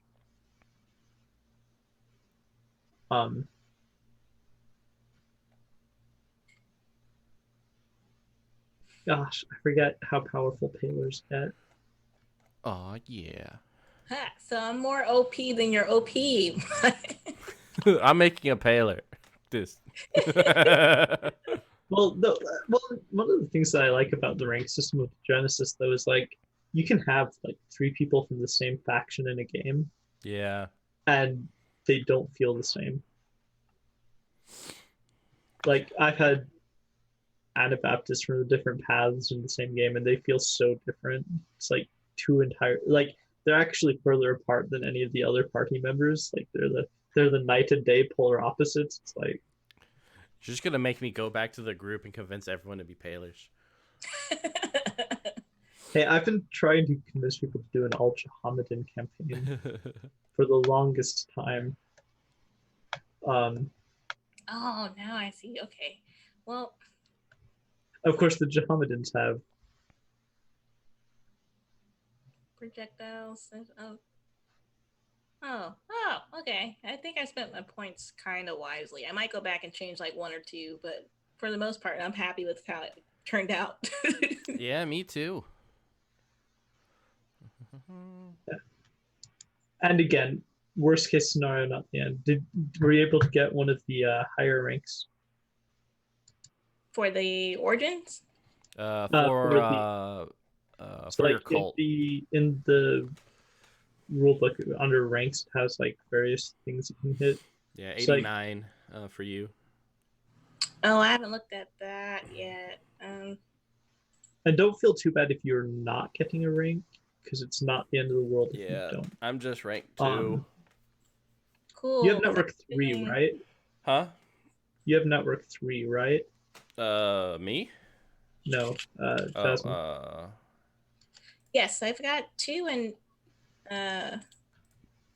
what do I have? I have 2 in allies and 2 in network. So theoretically, sorry, I just had some roar by my house. It's cool. Theoretically, if you switched up to network 3, you could get the reviver rank pretty easily, because that's instinct plus survival 4, psyche plus cunning 6. Or you could go for phantom if you have perception, projectiles, and stealth, and that's not a terribly high requirement either. And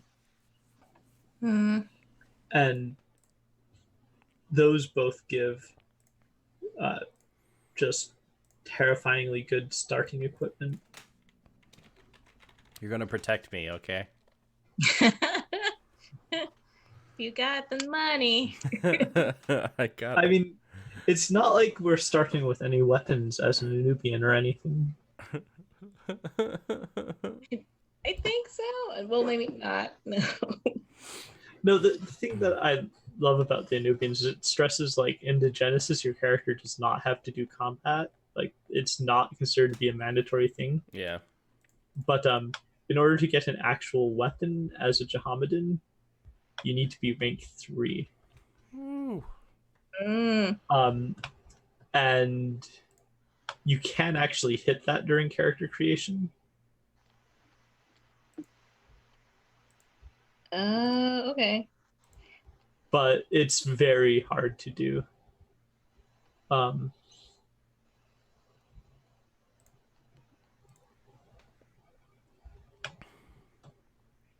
Okay. Boy, that gives you a free potential. Jeez, that's hardcore too. Holy crap. Yeah, that's what I was saying. I'm like, wait, am I supposed to have this now or no? I want a free potential. Well, then build a sickle. Jeez. So that's a lot of skill distribution to do because you need faith, willpower, or faith and legends. Oh, that's not that bad actually. It's all at 6. Yeah.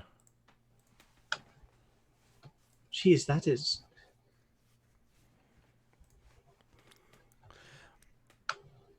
We haven't even started playing. I'm already very excited that I'm doing the right thing here. Well, just like, yeah. One of the things that's nice about a point buy system is, like, you don't have to balance. You don't have to balance like each of the paths to do one particular thing, and so, like, everyone in Degenesis is good at what they do. Yeah. You know, it's not like if you're playing D&D, not so much 5th ed. 5th ed removes a lot of the poor build potential. Like back when the first edition of D&D I played was probably 3rd or maybe 3.5. And you could mess yourself up in character creation really badly. Yeah. I mean, I know in Pathfinder that's if you go down a wrong path, you ain't coming back from it. Never coming back from it.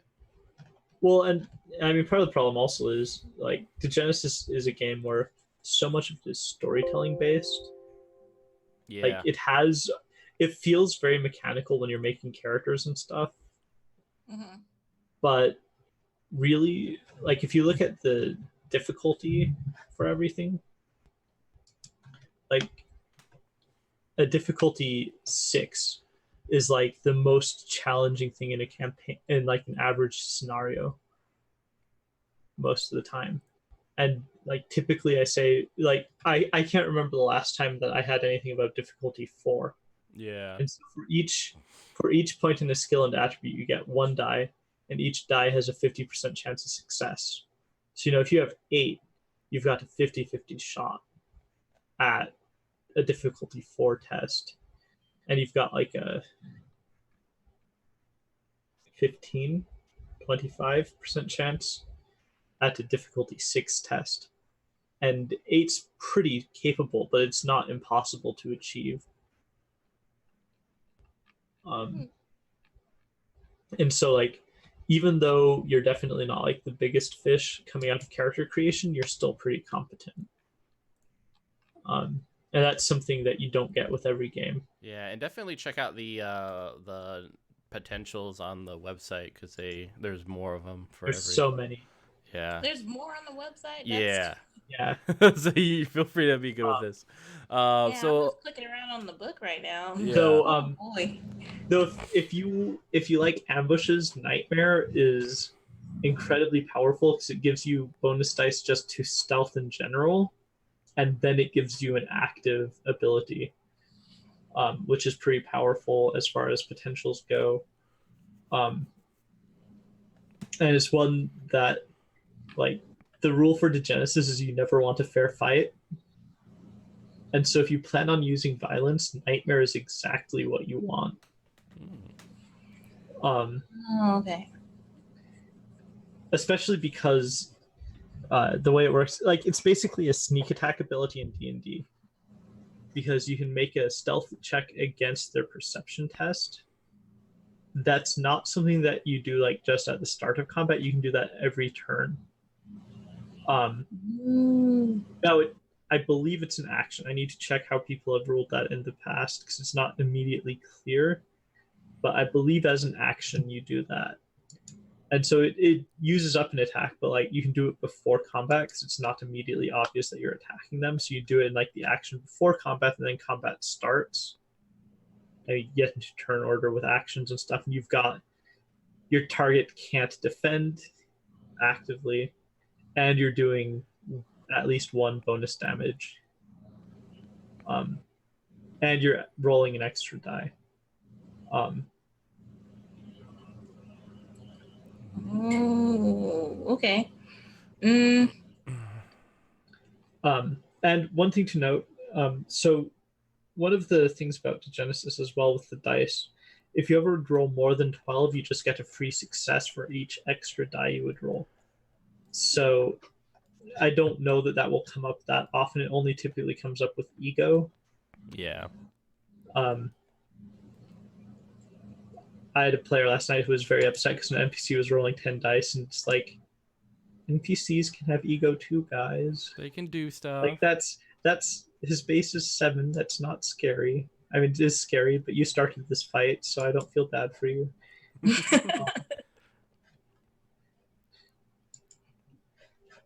I don't know if I mentioned this yet once the stream actually started, but I had a near total party kill last night.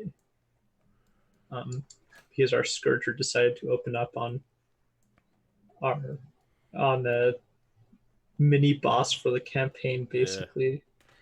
Yeah. And half the named characters in that campaign are dead now. I'm sure that's yeah. Fully half.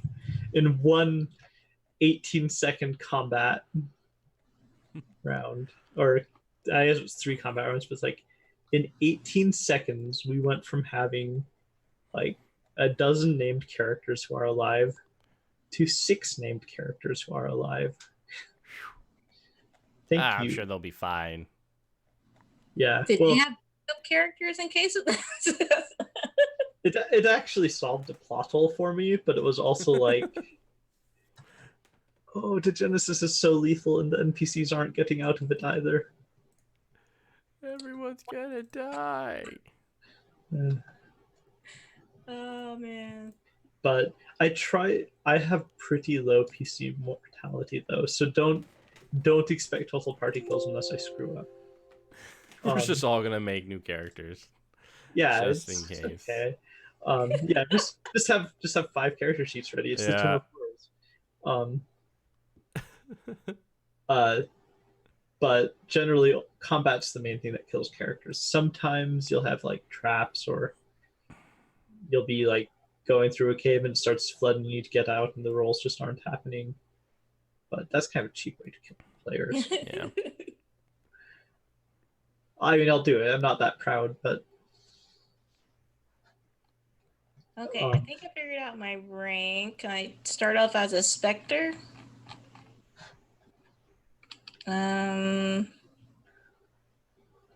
Wait a second, is that right? So if you can start as a Spectre.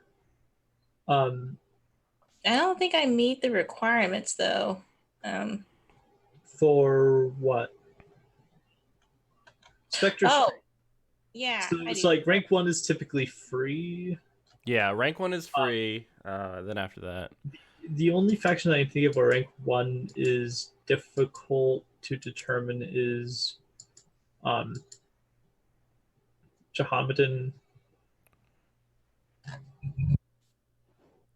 Jehammedan and apocalyptic characters have multiple options for where they start at. With apocalyptics, it's where you're from. With Jehammedan, it's who you're born as, but you can just choose whichever. I don't think there's any actual prerequisites to get to rank 1. Sometimes there's like a cute little fluff bit for it, but it's not really intended to be like a you can't do this. Okay. It's more like you need to have done this first, but that happens in backstory and we don't have to worry about it during the game. And I just somehow messed up my PDF. Thank you. I messed up bad with PDFs today. What'd they ever do to you, man? All right, so we got 13 more minutes on the stream. Yeah.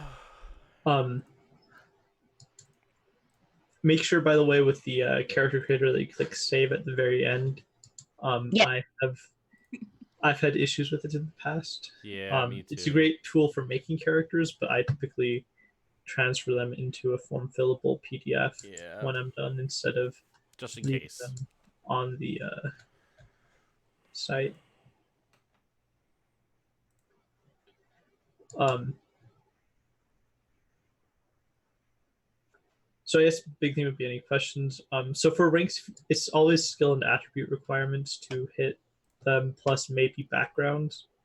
So for a solar, which is sort of the scouts of the Palers, you need engineering and crafting, plus resources and secrets. They get to sun disk and the electronics tools. Those are actually really valuable. However, they don't get a whole lot of special bonuses other than that, and like you're helpless in combat. Revivers require network 3, which I think could work for you pretty well with the character concept you described. They use survival and cunning. They get a submachine gun, which is really nice. Um, If you're into that sort of thing, I don't know. Phantoms are the other sort of just above entry level for the Palers. They don't require any particular allocation of backgrounds. You just need perception, projectiles, and stealth. And by the way, that counts attribute plus skill. For some ranks, you can actually get it with just your attributes, which is always something that I love when on the rare chance I get to play Degenesis, I sometimes try to do that just to tick off my GM. It's to just build attributes that I don't need to put any skill points in, and then I put all my skills in random stuff, and it's like, congratulations, I can leave baskets underwater. And I'm also rank 3. Heck yeah. I can't usually pull that off. You have to be pretty clever with your build to do that, and it's not possible in every concept and cult. But Phantoms also get the muffled, or they get a silenced submachine gun, which is even better. They get actual ammo for the machine gun, which is left out for the reviver. I'm pretty sure that's a typo. I didn't check with anyone about that. I just thought it was something nifty in there, so but totally didn't see that. Well, I mean, the revivers are more social, so maybe it's just for show, you know.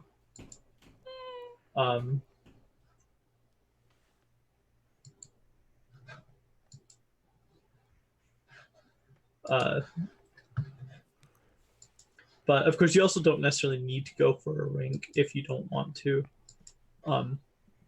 It's not a requirement. You can always move up to it if you want. Later. One of the other things, Phantoms get +2 resources, which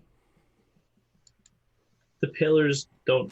I think the Palers have sort of a crazy setup where everything they have is super high resources. But no, that's not true. I lied. Why would you lie to us? Because I am blind and I forgot about their non-combat gear. Yeah. But if you have resources too, you can then get basically all sorts of fun gear from the bunkers. The only thing you can't get is their magic lockpick.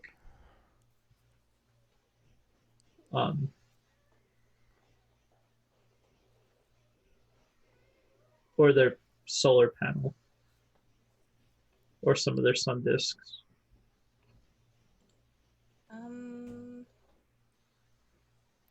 I think I see. I get like a. Oh, cool. All for my number 2 enchanter, all backgrounds with the exception of resources also apply towards Neo-Libyans, Scourgers, African Scrappers, and Clanners. Yes. Which will be really nice because we're in Borka. Yeah. Yeah. Though. There's not many Clanners. I might. Neo-Libyans. I might ask if Marco minds if I use a few more things from the book then. Do it. Just do it. What's the worst that can happen? Well, I am technically under NDA. but Marco's usually pretty okay with spoiling Yeah. things. In fact, I think he may have even posted some of the stuff I'm thinking about as a spoiler. That will. That's how we'll increase viewership. Is spoilers. Yeah. We got Kyle fired, but it's okay because we've got cool stuff. We have access to all the secret lore. Basically, it's gonna be awesome. The That's sad what thing, my secrets means. the sad thing is that I'm always like, I feel bad because I basically am totally rusty on the lore and I'm like always making mistakes and stuff. And it's like, oh, It's a big world. Like I feel like every GM watching or interested in running Degenesis, don't worry about getting everything right. yeah. Well, and I It's a don't know lot. what the heck is wrong with me because I'm an English teacher by trade. Um, and I Okay. was I was going in and reading, and I just totally missed so much stuff on my first read of Primal Funk. Um, and like even like the first story of the book, I like totally missed everything, and I just had like a mind blown moment when I went back and read it Yeah. embarrassingly recently ago for the first time. Or yeah, well, reread it for the first time. I read it first. You know what I mean. Yeah, I got you. But I got you. it's like, oh hey, I understand this now.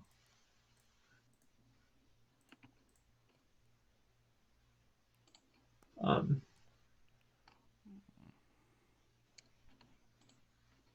And as far as armor goes, where would I see that? so Palers don't believe in armor. Cool. I don't have to worry about it. Got There it. is armor in the gear section. Um, and I have too many PDF bookmarks open. It's Do I? on page 163. Um, most armor is not terribly strong. Mm-hmm. The Palers don't have any faction specific armor, but if you look at sort of split into stuff that's available to everyone and stuff that's per clan. So the top maybe dozen options or so, I didn't bother counting, are all going to be your basic armor that anyone can buy if they have the money for it. Mm-hmm. My suggestion is always so there's sort of two governing factors. One is encumbrance. You can carry a number of items, or you can carry items with a combined encumbrance up to your body plus force without penalty during combat. It's not really meant to, Okay. it's not really meant to be like an inventory size limit. Like Yeah. the intent of encumbrance is not to say, hey, you can't have that. It's to be, if you are in combat, you need to decide what you're going to have with you. So, for instance, the submachine gun, I believe, is actually an encumbrance one item. Uh, no, it's encumbrance two. So, for every point beyond your body plus force, you take Mm-hmm. a one dice penalty on all combat actions. Now, if you have like a bunch of stuff in a backpack, you can always drop it at the start of combat and collect it later. Um, and I would never ever have an NPC steal stuff that's laying on the battlefield. Don't do it. Um, it would never happen, and you'd never have to chase random apocalyptic finches through Yeah. the street Don't trying do to get it. back money. Um, no, it You would love us. You never, won't make us do it. never be a thing. Uh,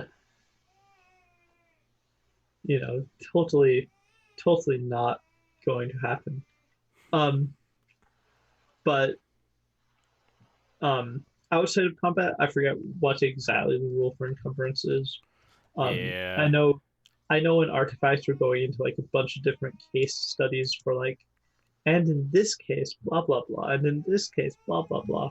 That's not the section that I worked on, and I don't really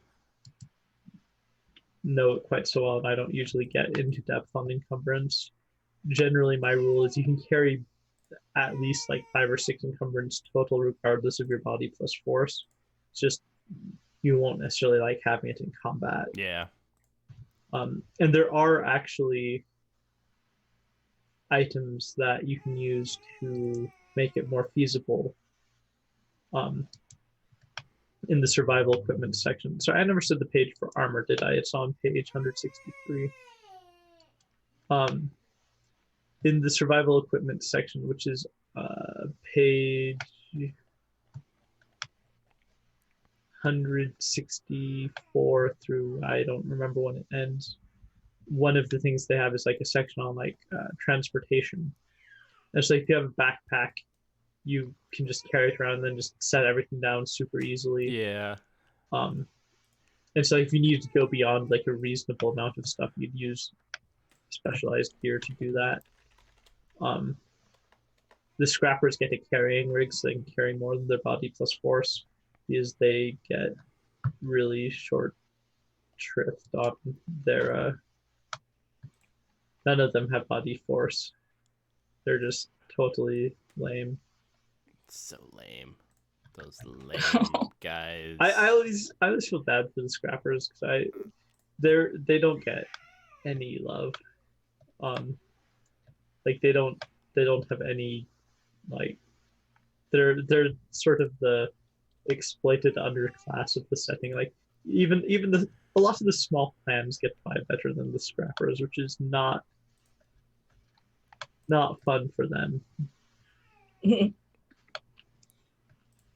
And they're the guys who have to carry all the stuff too. It's like, oh, poor guys.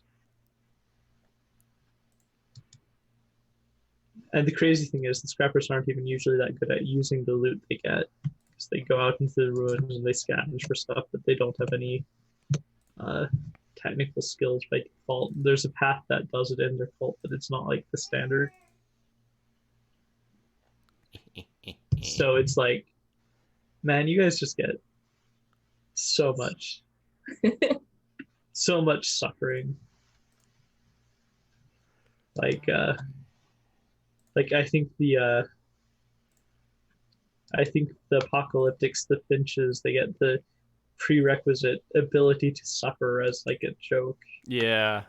But really that should be applied to the scrappers. It's like the scrappers are the ones who get to go hungry. You know, apocalyptics are always making money one way or another. All right. I mean, we're coming up on the end. I mean, the other stuff we'll work on later. And of course, we're going to figure out how these exactly fit into this world. But most likely all this stuff you will see next time in 2 weeks, as next time we will meet up for the official campaign is the 16th. So make sure to come up over there. Kyle, do you have any closing remarks? I was thinking you wouldn't ask that. I was actually thinking, like, please don't ask me to close. Not really. Obviously, if you have never heard of Degenesis before and it sounds interesting, you can go over to sixmorevodka.com or vodka.com and check it out. I know it is a giant ask. Join our Discord server. We have a really active community.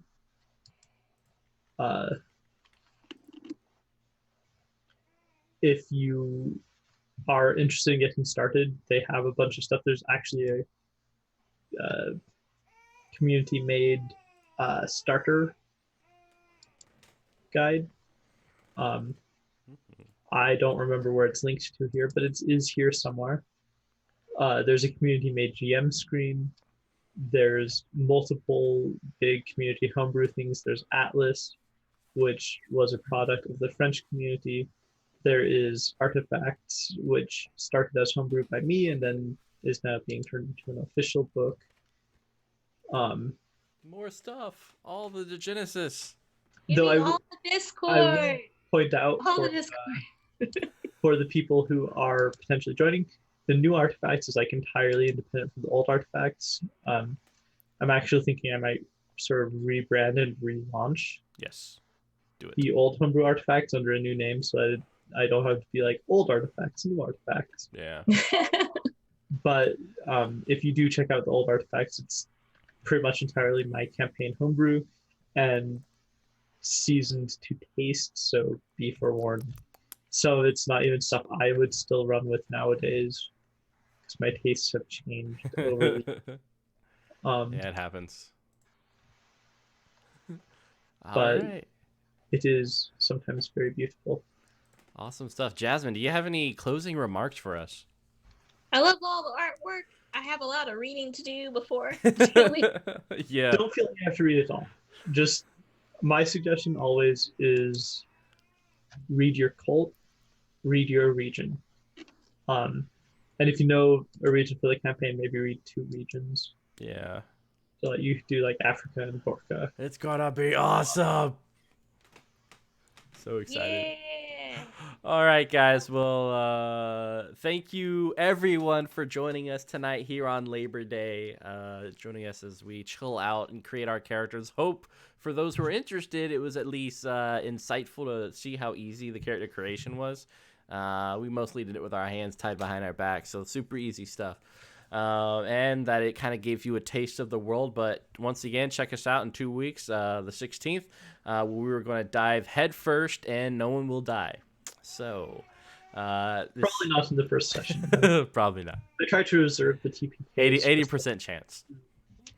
I mean, it probably won't happen. Yeah, it's great. Unless I'm in a bad mood that day. You know? We'll have to give him a cupcake to make sure he's in a good mood. Yeah. Send it Just- over to him. I'll stop by the convenience store and get like a pack of like Yes. Ho-hos. or something. Twinkies. It'll be great. Some awful, horrible thing. Yeah, and I'm making myself hungry. All right, guys. We will see you next time. Penny for a Tale. Tomorrow we're playing Cartel, so make sure to check us out then.